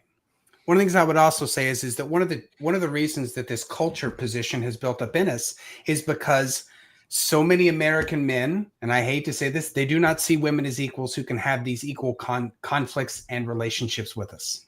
Mm-hmm. I genuinely think that that's an enormous problem in American culture. I think that men are like, yeah, men come together at the table and we have big discussions and then we come up with shit. Right? Have we all not here suffered the talk of many men around a table where there wasn't a woman to provide a position that we were all willing to listen to? Like that is one of the big challenges. And I think it's one of the biggest problems with the book is that there's no female voice to push back against. I think that it would be, I think that the novel would only be increased if either if Valerie had been given a greater position, like at least because all Valerie does is all she does is lambast Abner, right? She's like, all you do, look what you did to him. He was the pale king and you with all your words, right? Just this, like just turned into a nagging scarecrow argument, right? And then Jonathan's just like, Valerie, please, like stop being so dramatic if you could. Like that's what she's relegated to. And one of our big challenges, I think, and I'm not trying to make this so much about like the problem with men in the world as we talk about Fevre Dream, but it's an enormous challenge that where is the equality of ideas coming from the female perspective? We as writers are, I feel very firmly about this. If a writer is not introducing a woman into the narrative who is not a sexual object or a motherly figure or a figure of what pregnancy and how wonderful pregnancy is, we've done a great disservice to all the great women thinkers, right?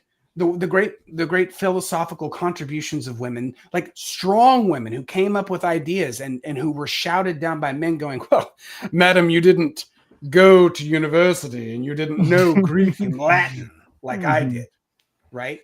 But I think that there's a real there's a pestilential position with us, right? To say like male fraternity is a deep and special thing. And I don't think, and I'm not suggesting anyone on this podcast thinks this, but I think it is a broader problem where men think that fraternity is only a masculine thing. Does that make sense? Like, and I'm not against soapbox. I'm sorry, I'm not trying to blow anybody up. I'm just saying, no, blow them up. Right. The framing of women as outside, that they are not incapable, that they don't deserve. Deserve's not even the right word. They maybe don't belong to this idea. Women and their procession of ideas is something that exists in the retinue and cannot exist inside of the lance. Does that, to use a medieval, right? The lance of knights, and you have the retinue supporting them. We never think about all these like incredible contributions that women have to say that's deeply outside of a toxic male perspective, right? And Martin failed, and I know it was 1982, but the book does not pass that examination of time. Does that make sense? And I'm not trying to take off about this. I just think it's important. Does that make sense? No, I think it is important. And if this wasn't a literature primarily show, I would talk to you about this for like hours. But, but to return to the original question, I'm sorry, that's my fault. I'm off topic. I apologize. You're doing great. I'm telling you, Seth, I would talk with you about this. I hope we get a chance. Come to StokerCon, Travis. Come to StokerCon. I'm coming. I got my tickets. Dude, go to StokerCon. Perfect. But Jeremy, talk come to about any- StokerCon. Everybody come to I StokerCon. am We're coming all to coming. StokerCon. It's going to be great.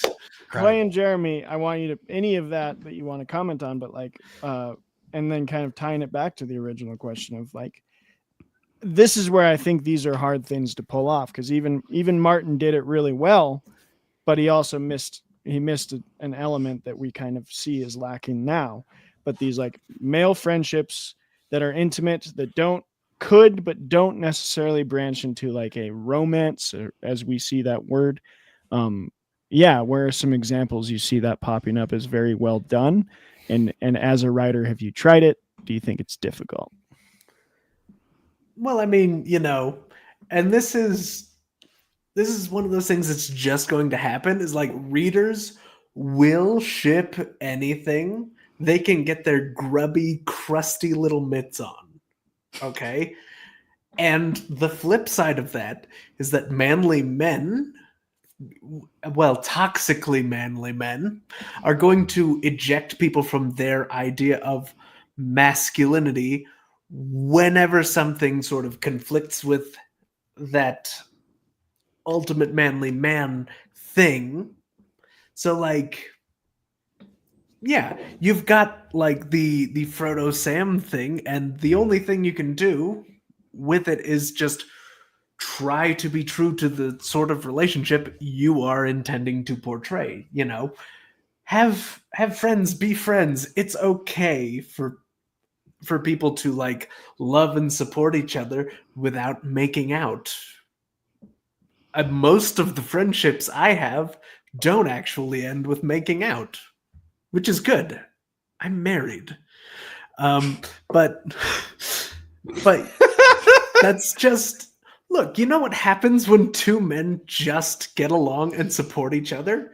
It just kind of rules.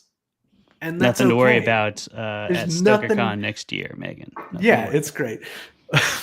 But look, I get it. Everyone. I get it, the internet. We all, as much as we all want Frodo and Sam to rail one another, they don't have to. That's not what their relationship is about. That's not what their story is about. And yeah, let the record show I want that 0%. Yeah, I don't. Look, Travis, I'm reading. Man. I'm reading between your lines. We all want that. I don't want but it hey, either. they don't need to.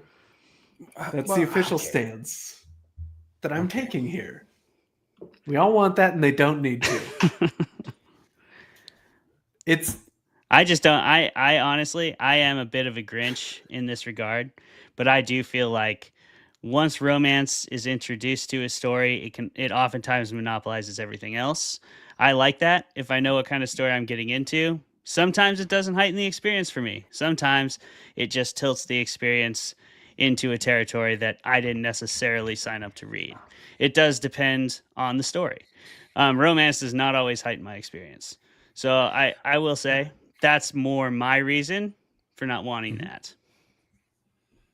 I like the power of a platonic friendship. Yeah, I mean, I do too. And Yeah. if you add the sexual element, it changes the relationship inherently on a level that, frankly, most friendships in real life never recover from. See, that is a position that, and I agree with you to a certain extent. We have to, like, if we pour back all the way to Plato, Socrates, Aristotle, living in the Greek world, these things are interchangeable, right? And we have, and this is not directed at you, Clay, this is directed at the position, right? The overarching position. That there can be deep sexual and intimate and romantic love between these people. If Sam and Frodo had fallen in love genuinely and they had become a couple, would anyone have tried to forestall what that story was still about? I don't think so. No. Right? But I do agree with you. Like, sometimes you want to get in, you're like, hey, maybe these fucking people don't need to fucking fall in love and start having sex with each other. Like, I get that. Like, I do. But we're talking about big R romance here. Right? We're not talking about little R romance. We're talking about that classical notion of things like valor, fidelity, filial piety, those types of things. and I think that when we start talking about like if Sam and Frodo had kissed at some moment, if they had given each other the not necessarily the lover's kiss, but the kiss between brothers, like Paul says, right? Doesn't Paul say you should greet each other with a holy kiss, right? That's what he's talking about. But I do think that I just want us to be careful about, or not careful. I think that it's important for every writer to say, like, if within your story there develops this romance between these two people, that's for the characters to decide. That's not for the author to decide, for sure. Right? And we totally jive on that. That's a completely different. Yeah, that's a completely different. That's story, a horse though. of a different color. Right? I am speaking of a story in which that did not develop, and from which I drew a very powerful message about a type of love that didn't need to involve any of that. And I would hate to see it changed, so I don't want it to change at all. And I think Fevre Dream is another good example of that. Honestly, like the same exact thing happens. It is a beautiful friendship. Your argument was great. I was going to say very similar things about how York is the biggest piece of shit in the world because he claims to be a seeker of beauty, but he's got the most beautiful friendship right in front of him. And he doesn't just see it, keeps right? blowing it up because he just can't stop lying. So like, damn, bro, those, love is a powerful thing in so many different forms. And my only point there was that sometimes romance can sort of hijack it a little bit and because it's so powerful, please. It's so relatable, and it's so vulnerable.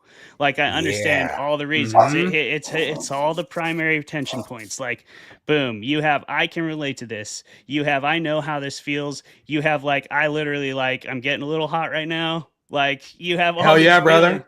Yeah, we've all felt it. Anybody who's read enough books has eventually been like, damn, Steven, slow down there. No. Slow down a little bit, brother. Holy Jesus Christ. Like, damn, bro. But yeah, it's so, and it's like the most vulnerable position people can be in at any given time. Yeah. No matter where they're from or who they are. Like if you're in love, you're never more vulnerable than that. You will get naked with that person. You will let that person put handcuffs on you. You will like if they want to kill you. Yeah, let's start talking about it, brother. Hell yeah, be able to get do into it. Right? Again, it's a literature podcast. Nothing to worry about, Megan. Whoa, we can get a little freaky in here, but I think this is exactly what I'm talking about. It's hijacking it right now. This is the perfect example. Clay has hit the nail on the head. There's a moment toward in the final act of the book where Joshua says, I'm sorry that the Postal Service took so long for you, Jeremy, so you haven't gotten to this point yet. But where Abner realizes that Joshua has lied to him to get him to come to the Julian plantation, that Joshua says, I knew you would have come for her, talking about the boat. And Abner says, I would have come for you. Right? And that's what Clay's talking about. That's the perfect encapsulation of like, men can be in love with each other. Right? And that love that they're in love with each other, it can exist across multiple spectrums of human expression of that love. But in this book in particular, it's talking about that fraternity, right? That like, I loved you enough that I would throw away the last years of my life when I am diminished in all strength, which is what's happened with Abner at that point, right? He's old. He's lost a bunch of weight. He's not the man that he once was. He doesn't have the resources. He doesn't have the people following anymore because they've all died or they wandered off the river and he never saw them again. But he still goes, which is why it's beautiful when he's like, when Joshua writes him that letter, you can find me at, I think it's Gallatin Street in Natchez under the Hill. And when he writes him that letter, then Abner says, he tells his cleaning lady, where did you put my white coat? As if to say, I'm going to put on the robe of this friendship one last time. I'm going to have one more adventure. I will return, even though this person has hurt me before. What deeper stroke of friendship could we find, especially for Joshua York at that point, who's abandoned not only by his own people, but all of the rest of his life. So it's a great point by Clay.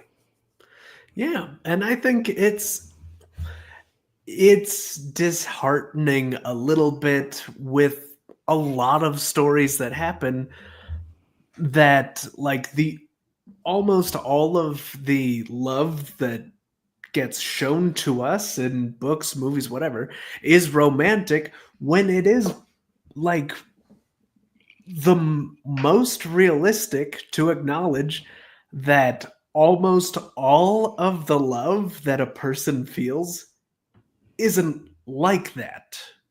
Like the love between friends, family, chosen family, whatever, like a tiny percentage of that is romantic and ends with, making out in sexy times. Sure.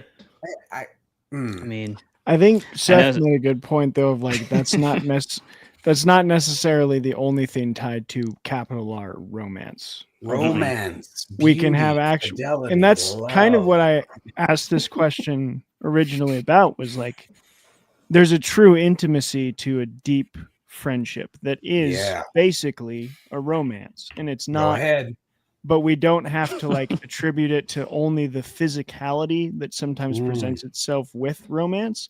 And I think you're right to point out the Greek, Seth, of like the definition of love according to, I think it's Aristotle. Correct me if it's Plato. I get them mixed up sometimes. It's Aristotle, brother. Willing the good of the other. Like there's the levels, and true love to the greatest extent is I want you to be the best you can possibly be as a person. And if that causes you pain, that's still love. That's why love isn't divorced from love isn't just good feeling, because anyone who's had maybe a good parent or a good role model knows that sometimes it's true love to be like, you're being a dumbass, figure your life out. Like that hurts, but it's true love. Right. Yeah, I think Seth's right on like that's capital R romance, and it doesn't have to be a sex scene or a makeout scene to be called romance in a sense. Right. And C.S. Lewis says this. I love this. He says, love exists unto itself for the sake of itself. And a friend who loves a friend loves him not only despite his flaws, but cannot help to seek their removal. Right. I think that's from The Great Divorce. I can't remember, but it doesn't matter. But that's what big R romance is all about. That's why this book is so romantic.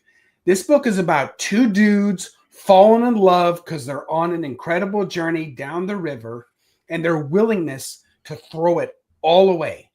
Like Abner Marsh willing to do it first, Joshua York later saying, that's why, like, I know, because, Joshua's reticence is he can't kill Damien because Damien is like, also, we haven't even talked about how Damien is an incredible fucking villain, right?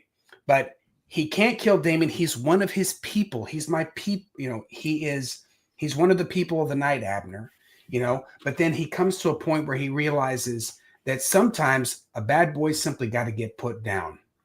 Right. And they have this incredible bonding moment and which is actually Joshua not rejecting his nature, but by completely submitting to it. That's how he wins victory over Damien for the last time, right? And it is fucking awesome. I love this book. It's my favorite book. I've read it 10 billion times. I never get tired of it. And I'll say, like, I think for any young writer, like, so I believe that the epilogue to Fevre Dream is the single greatest epilogue ever written. The second best, people should all go out and read this. The second best epilogue I've ever read is from Josh Rowntree, The Legend of Charlie Fish. I think that's the second best. Like, if you haven't read The Legend of Charlie Fish by Josh Rowntree, you need to go out and pick it up today. It's by Tachyon Press. I love Josh's work. I think he's the single best pure Western writer working in the world today. But the epilogue, if a young writer wants to know how to get the ear of prose, like how to really hear it, right? And to know that you're doing the great work is to read and understand how Martin does the epilogue for Fevre Dream. I memorized it the second time that I read the book because it was so good. Every time I read it, it gives the same feeling. That's the staying power of real fiction, right? When no matter how many times you read the work, that it gives you that same heart racing feeling, right? When you really feel the wellspring inside of you flooding up with water, like that's this fucking epilogue. The whole book is worth the epilogue, even if you don't like the previous, I think, 42 chapters. I do love the epilogue as well. One of the low-hanging fruits I see about this book that I thought about using just for the sake of the debate, if I had to, was that the ending is like lackluster or people don't like it. That's a very common sentiment, actually. I've heard people say this book tries to end 3 times. I think they're full of shit. Go ahead. I agree. I would have used it for the sake of the argument, but I love the ending. I do too. That's something I loved about this book, and I have a question about it. But Travis, I know you have at least one more question, so I'll hold. I think that was my question. I literally wrote here, "How the hell do you end a book?" Was my Nice. note from the debate, because Yes. I would love to hear. I'm not gonna lie, I forgot the ending. I remember a lot of this book, but I don't remember that. And I haven't had time to pick it up in a while. But so maybe if you could, sorry, Jeremy, spoilers, give us a little insight into why you love it. And then I'd just love to know some of your thoughts on book endings, because I have read great books with bad endings. I've read bad books with Like The phenomenal Stand endings. has one of the worst endings I've ever read in a book.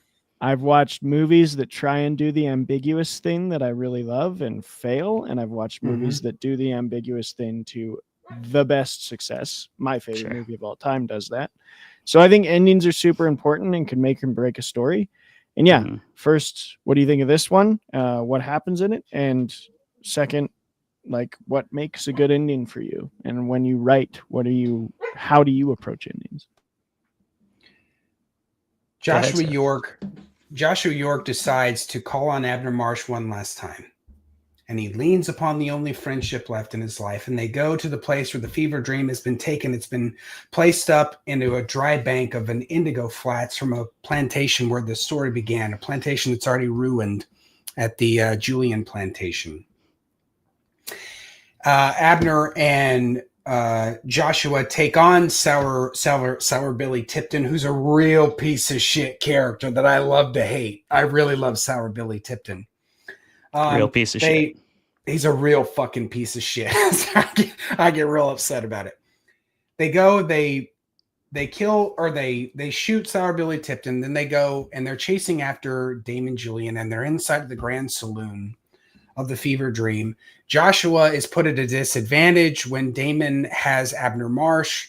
Abner gets hurt, and Damien requires Joshua to sit in the sunlight for the whole day, and the night is fading. Ultimately, Abner, at risk of himself, shoots Joshua. The beast inside of Joshua comes alive, and he's able to dominate Julian one last time, so that Damien is made subjugate in the way that he's done to so many people throughout his whole monstrous life. When Damon Julian is described, the beast inside of him was older than the rivers, older than the forests, older than man and all of his works, older than dreams, right? So it's like real rich, right?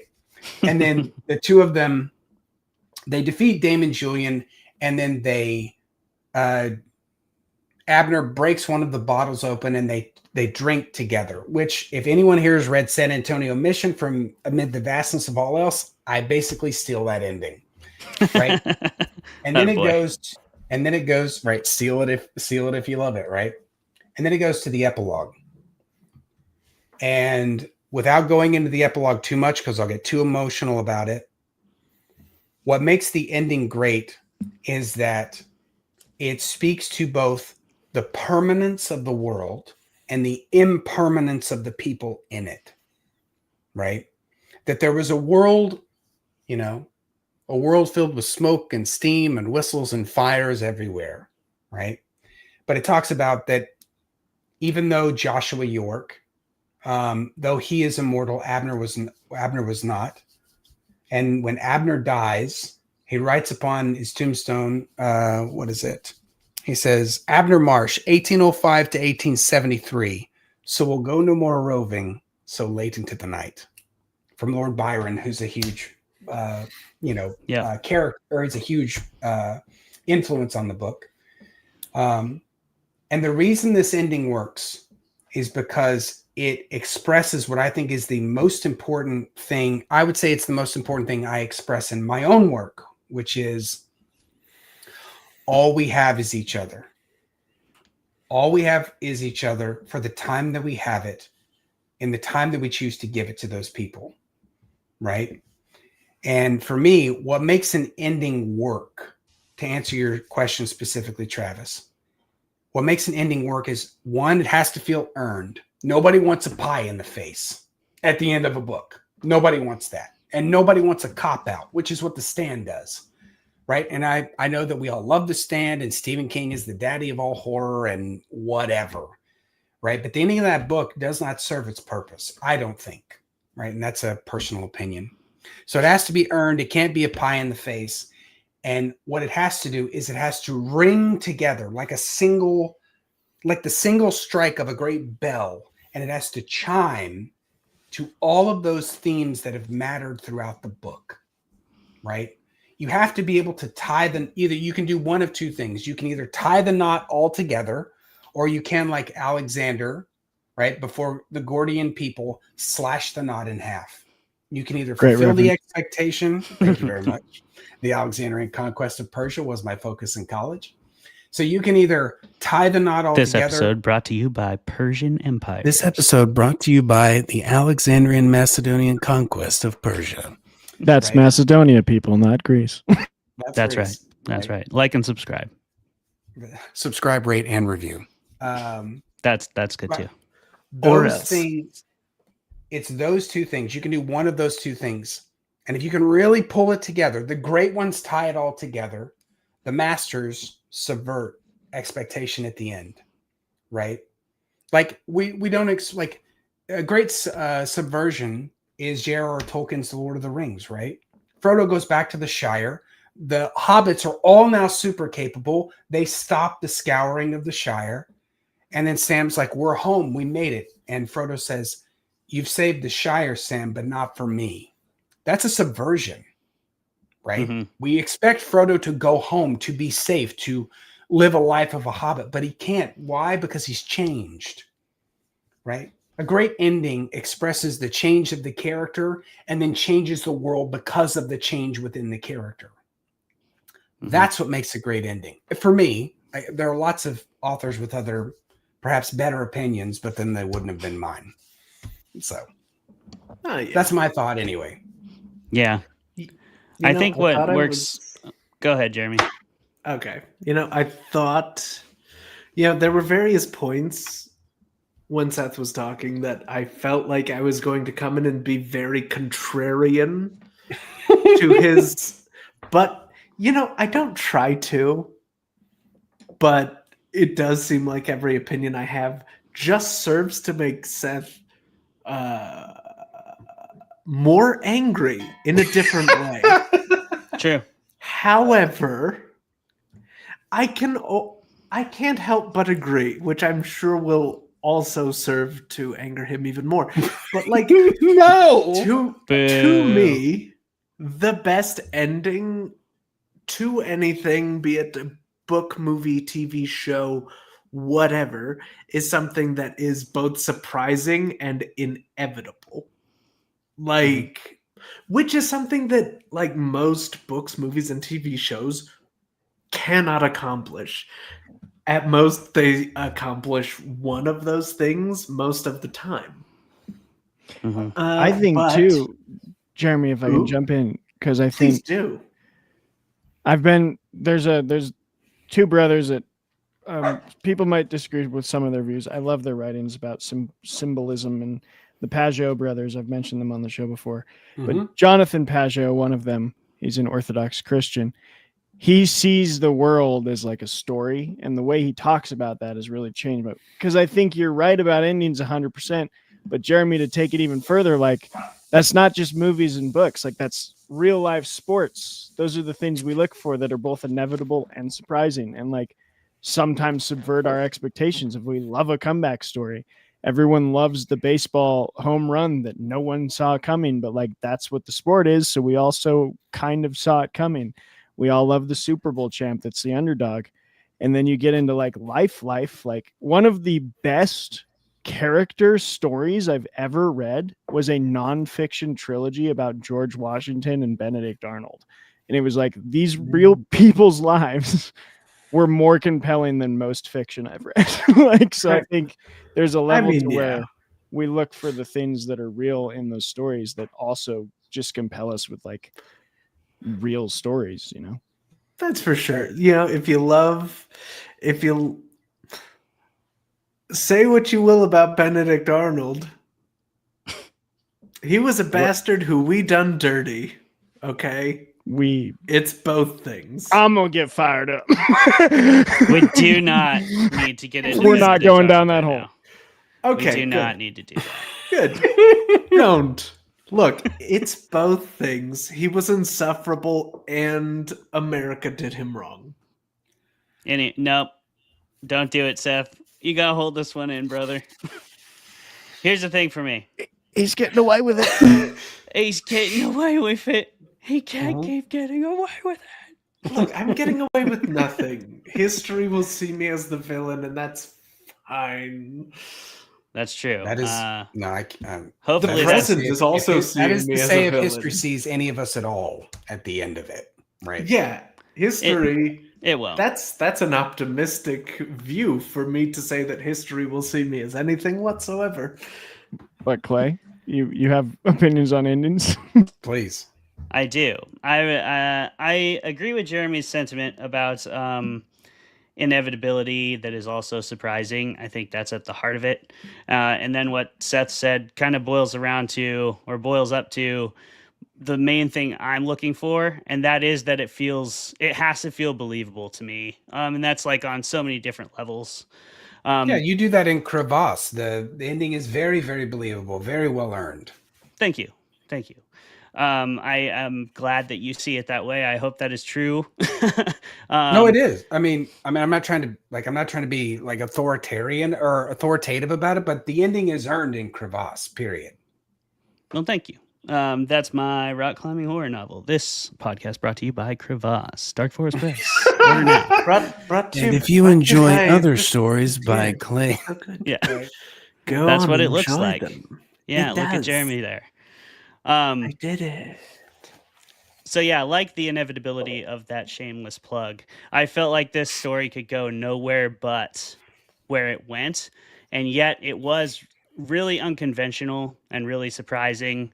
It was about the death of a dream, which I really love, because so often we present a dream and then our automatic response as humans is to root for that dream to come true and to like hope for it with our whole souls, whatever that dream, however it may represent itself between the characters, the setting, however it's driven there through the theme and the plot, right? It ultimately all has to mean something, and it has to be something that people can relate to. And I think this book, it does it really well, because it is about that death of a dream.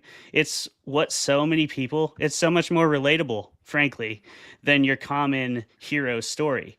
Because you know what? The sad truth is 98% of us won't be remembered by history. 98% of us will get within grasping distance of our dream and never catch it. And we might still find a way to love the pursuit of that dream, and that is a valuable thing. I'm not saying you should define your life by achieving some idea of a goal, but I really think this is the whole, that's why it's called Fevre Dream. This whole novel is the experience of living your dream, it not going well, and like continuing to chase it, right, regardless of how much struggle it presents you with and how much adversity it brings into your life. If you love it, you don't have a choice. And I think that's what the pursuit of dreams always looks like and feels like in real life. I love the ending to this book, because he never gets to win his steamboat race. He never even gets close. Like his one chance, he just catches a glimpse of it driving past him, and then everything goes to shit. And next time he has a chance, it's too late. Boats don't even race anymore. It's fucking beautiful. It's relatable, realistic, and just gut-wrenchingly tragic too. And it's something you're all going to experience at some point in your life. It's nice to see it represented as still like, because of the epilogue, Seth, it still feels like it was a noble pursuit, regardless of the outcome and regardless of like any damage it left behind. Right. And I think that's one of the reasons when we talk about the epilogue is it's when he's talking about the gravestone, when Martin is describing the gravestone, he goes, above the name, stenciled with great care, is a small decoration, a portrait showing two great side wheel steamers in a race. If you run your fingertips over the stone, you can discern their names and you can almost sense their speed. The trailing boat is named the Eclipse, a famous steamer in her day. The leading boat is unknown to most river historians. She appears to be named the Fevre Dream. The visitor who comes most often always touches her as if for luck. Oddly enough, he always comes by night. Right? Aww. And give me a fucking ghost sweet. ship all day. Especially brother. a ghost ship that's ghosting for good. Let's fucking go. Let's fucking go, brother. The Fever Let's Dream get on a just steamboat runs and go. down pompous steamboats for the rest of its existence, just crushing them. It's awesome. Absolutely. Yeah. It's awesome. And that was the Down. dream. Let's steam a that's the boat. dream. Let's steam a boat. Jesus fucking Christ. I'm Well, not you're trying to wonderful. upset you. No, you're wonderful. Yes, you are, Jeremy. I adore you tremendously. No, this I really this do. happens by accident. And hey, Stoker man, Con's me a great let's time. hang out. Great. Hey man, Stanley Hauerwas, who I think Travis, maybe y'all know, Stanley Hauerwas is a Christian philosopher. He says, "Joy means I'm glad you're here." That's how I feel about you, Jared. Hell yeah. That's how I feel about you. Dang, It man. makes me feel all warm and fuzzy inside. I'm feeling very warm and fuzzy. It could be the whiskey, could be you. It's both. Nothing to worry about at StokerCon, Megan. Nothing to worry about. Nothing. Maybe we fucking kiss. Maybe we don't. I don't know. Maybe we make Maybe out that's a my little bit, fever and dream. that's fine. Capital R romance, bros. Capital R. Yeah. It's Yeah. got the biggest R, okay? Listen, Gonna be I had trouble one and more make it double. question, What's your but I question, think we're- bro? I don't know if we're out of time or if you got a little more in you, Seth, to answer Yeah. one more. To kind of return it back to Martin and his excellent prose. I'm glad you quoted Twain, because I think there's a level to where this book sounds old in a good way. Yes. I mean that Yeah. that very complimentary. I'm reading Count of Monte Cristo right now, and it just seemed to be a Skip much it. more common thing to talk about the details of every trade, the details of like, not to an extent of like people criticize of like, oh, they're describing every tree, but like to live in the world. I'm right now in the section where they're like touring the Roman Colosseum and going to the opera, and I feel Italy, like I feel it. Yeah. And so I think Martin does a really excellent job at this. So my question's two parts again. A, do you agree? Do you think Martin does excellent at that, both in this book and his later work? And B, what are some other great examples of more modern literature that you think do attack this type of stylistic choice really well? Ooh, baby. I There's mean, so many. Or go ahead, Seth. Go No, ahead. no, please go ahead. No, please go ahead. I just think, as you guys know, I'm a sucker for that balance between realism and suspended disbelief in my genre fiction. And I think that any story that can walk that line really deftly is always going to win me over. Remind me of the initial question. I had a really good point to go along with that sentiment. Details, like the Yes, the sort of classical style that really focused in on that kind of thing. Thank you. Yes, I love that because that is one of the realest portrayals of human beings that you will see as we experience them in like a societal context. When you go out into a group of people, the quickest way to get along with everybody is to demonstrate a common value or a common knowledge. And if you can do one of those two things, like you can make friends wherever you go, barring whatever like divides might be between you naturally and societally. Like those things are always going to hold shit up. And I'm just speaking to the general human condition, though. I think most people, if you can demonstrate one of those two things, they're going to be like, yeah, so what's up? You like cars, huh? you know, especially men. Like, if you can do that. But, you know, either way, like, I think that is such a integral and crucial part of building a world, is showing and representing people as they truly are. And I do think like this propensity to focus, and this just nature to focus on your occupation and what you do. And again, like we were talking about the steamboat earlier, but this was a different time. Like you didn't have every option on the internet to you. It wasn't like if you were born in a coal town, pretty good chance I know what your job was. Like, right. If your dad worked in the mine, you probably gonna work in the mine. It doesn't matter. That's just what you'll be raised to do too. Like that's never even like a question for so many people, you know? And that's not, I'm not even saying that's like necessarily a bad thing. It certainly doesn't have to be. In this case, I think it's a good thing. And I think it's something that's accurately portrayed. We see it in Abner Marsh to a very obvious degree, but something you brought up in your, somewhere in there, Seth, I don't remember where, about the pilots having distinct personalities. I mean, how often do we see a captain, he gives an order and the captain's the character we care about. So the pilots are just like, once they're at the controls, they are the controls. There are shows that will be like, oh, look at our captain being a character. And then they go back to the controls and it's like, nope, just they are controls. Right. And like, you don't see that here. Like you see a definitive difference between the two. And Marsh even goes, you know, do I got to get him back up here? Like somebody who wants to fucking do this job. And you see like that honest interaction, you know, where the other guy is really just trying to like, he's just being more cautious. You know, he's a more cautious captain. He was talking about the weather earlier in the book. Well, so we already have that established. And so that demonstrates like such depth of the knowledge of these people about what they do, because fact of the matter is, in that time period, whatever you did, that was probably most of what you were, you know, it had to be to survive. And yeah, so I think it's completely necessary, integral. I hope that like stayed on topic with the question. Because just seeing that through all those different character lenses, especially your side characters that are sort of part of the world build, it's incredibly important. Wow. Yeah. No, I think that's a great way of summating it. I think in being able to strike the balance, number one, you have to be able to develop the place, right? Books are not television, right? And we also have to consider, especially with you reading The Count of Monte Cristo, we have to remember that the medium of the time, the only thing to do is to read these serials and newspapers that are coming out, right? And so the more time you can spend describing a place, the more column inches you're chewing up with each chapter that comes out with the book. There is a balance, though. I think Martin strikes it in the same way that The Count of Monte Cristo and Dumas strikes it, and then we get just enough to feel the place.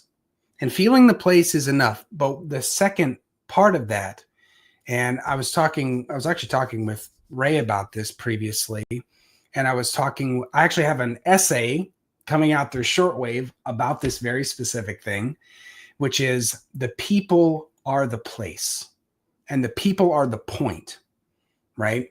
There's only so much pretty scenery that people are willing to read about. Now, John Steinbeck is the exception to this, because his whole beginning of East of Eden is basically like, hey, look how fucking beautiful the Salinas Valley is, right? When he's talking about the cream colored flowers of the valley, right? And but there is a balance, and Martin only indulges in this in certain sections of the book, never more so than the epilogue, because he's talking about the river of life, right? The graveyard is old and overgrown and filled with the sounds of the river. It sits high on its bluff, and beneath it rolls the Mississippi on and on, which has rolled for 1,000 years, right?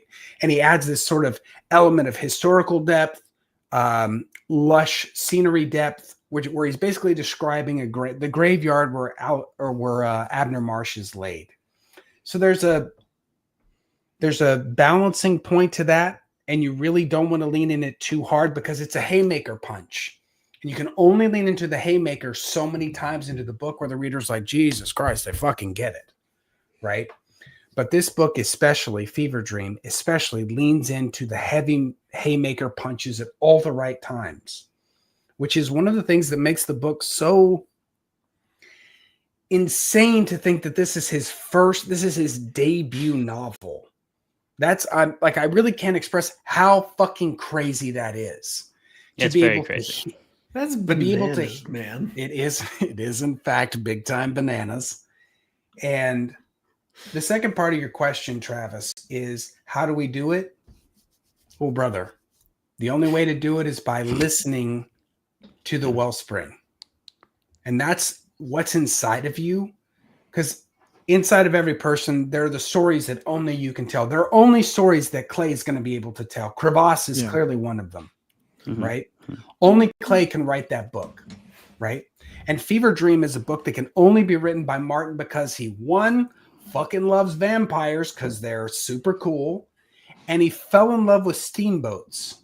Yep. Those two things make Fevre Dream uniquely George R.R. Martin, right? Yeah. And so everything that we work on, all the stuff that we do as writers, it has to be true to the wellspring inside of you, that only a story that you can tell, to create places that only you can take the reader to, and then developing people within those spaces that only you have been able to create.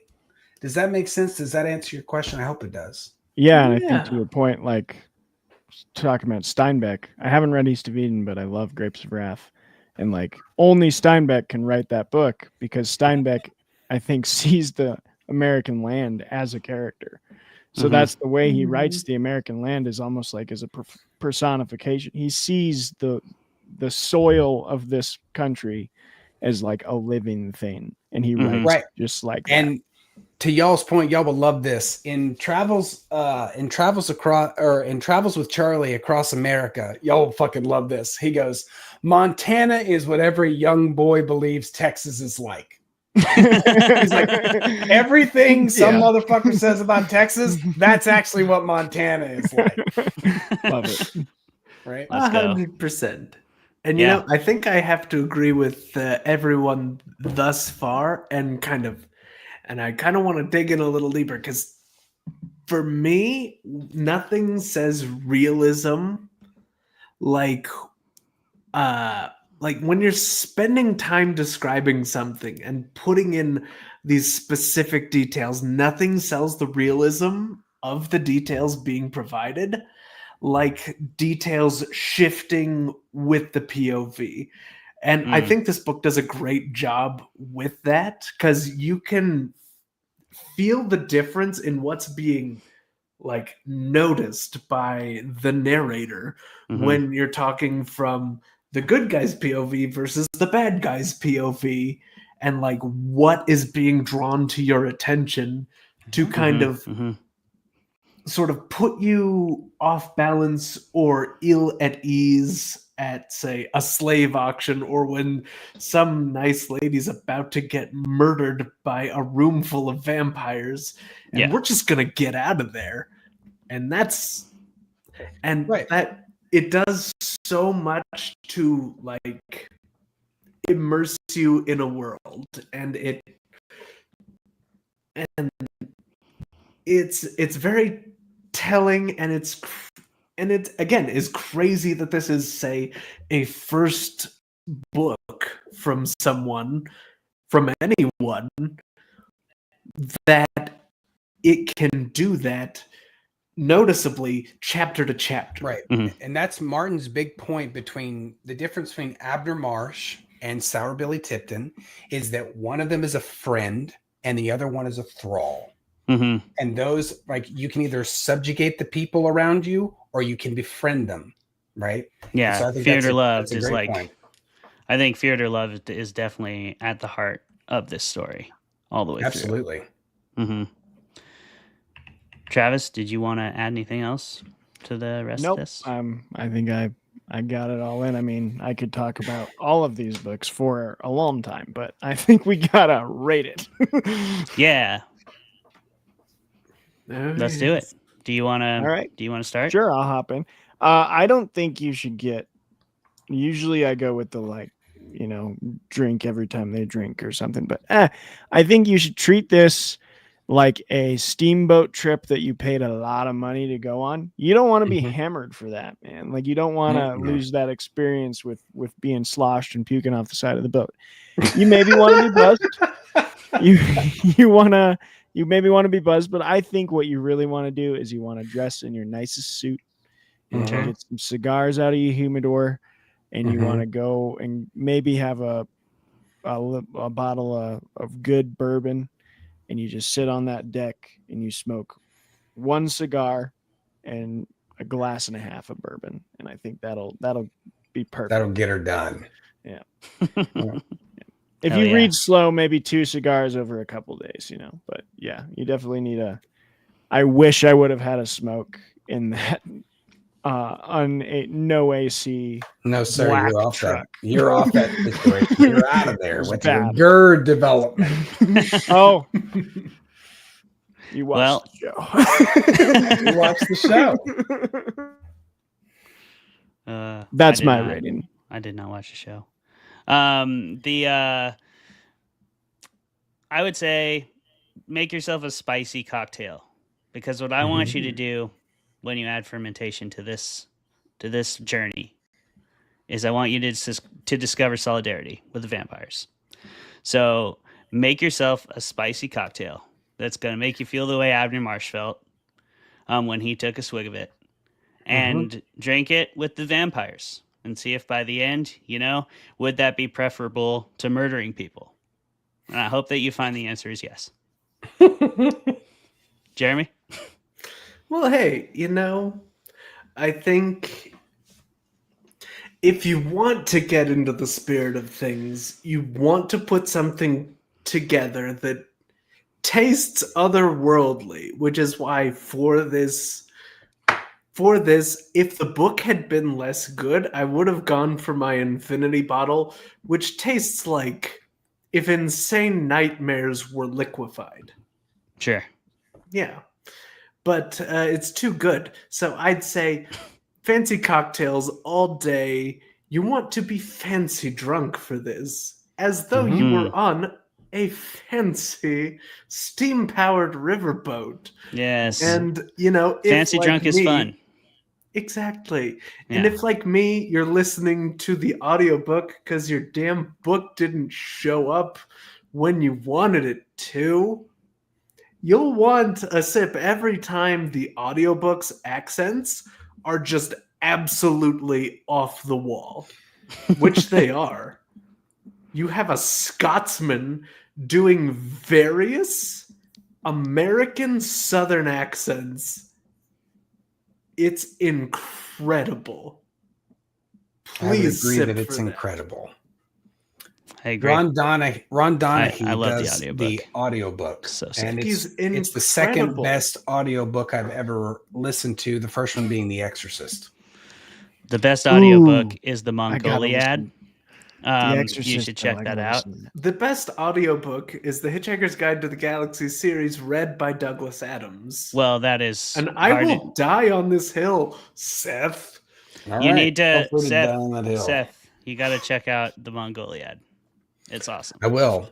On your recommendation, absolutely. Yeah, definitely check it out. Neil Stephenson, Mark Teppo, Greg Bear, and a bunch of other writers. I think there was 3 others wrote it together, but it's essentially like a story of knights who try to assassinate Genghis Khan to stop the Mongol invasion. Fuck yeah, I'm in for that. Anybody else rock hard over here or what? Yeah, it's awesome. You got to check it out, and it's with this steam-powered dick of mine. Right? Absolutely, dude. And they're taking a steamboat. They're not. Their alchemist isn't leveled up enough for that yet. But yeah, this has been a hell of a show. We done did it, and now the last thing we need is for Seth to rate this thing and then tell us one more time who he is, what he does, where you can find him, and all that good stuff. So Seth, how many to enjoy this book to the fullest? And then who are you? What do you do? Where can we find you? I think that in order to enjoy this book to the maximum, I would say have one sherry cobbler, because that's what all those fine people are drinking up at Natchez over the hill. Hell right? Have yourself a sherry cobbler. And then, but not too much after that. If you indulge in the tobacco, I would suggest a fine bowl of McClellan's Black Vanilla Cavendish. Even though I'm not a pipe smoker anymore, that's what I used to smoke. I would suggest that. But for me, this book I believe it to be not only the roadmap to Martin's future success, but also one of the greatest vampire novels ever written. For me, it's one of the greatest genre novels ever written, which is one goddamn hell of a trick to pull as your debut novel. But my name is C.S. Humble. You can find me on Shortwave Books. They published my 6-book saga, Amid the Vastness of All Else, of which the 4th book in that saga is called To Carry a Body to Its Resting Place, which is a direct homage to this book, Fevre Dream. The book is dedicated to George R.R. Martin with the exact same dedication that he gives to Howard Waldrop at the beginning of the book. But you can find me. I'm on Twitter. I'm on Instagram at CS Humble. You won't find a lot of stuff there that's super exciting. I'm mostly talking about writing, and I'm working on a gothic romantasy that hopefully you'll see sometime soon. Hell yeah, we can't wait, brother. You're good at that stuff. I'm excited to see what you do through a fantasy lens instead of Western.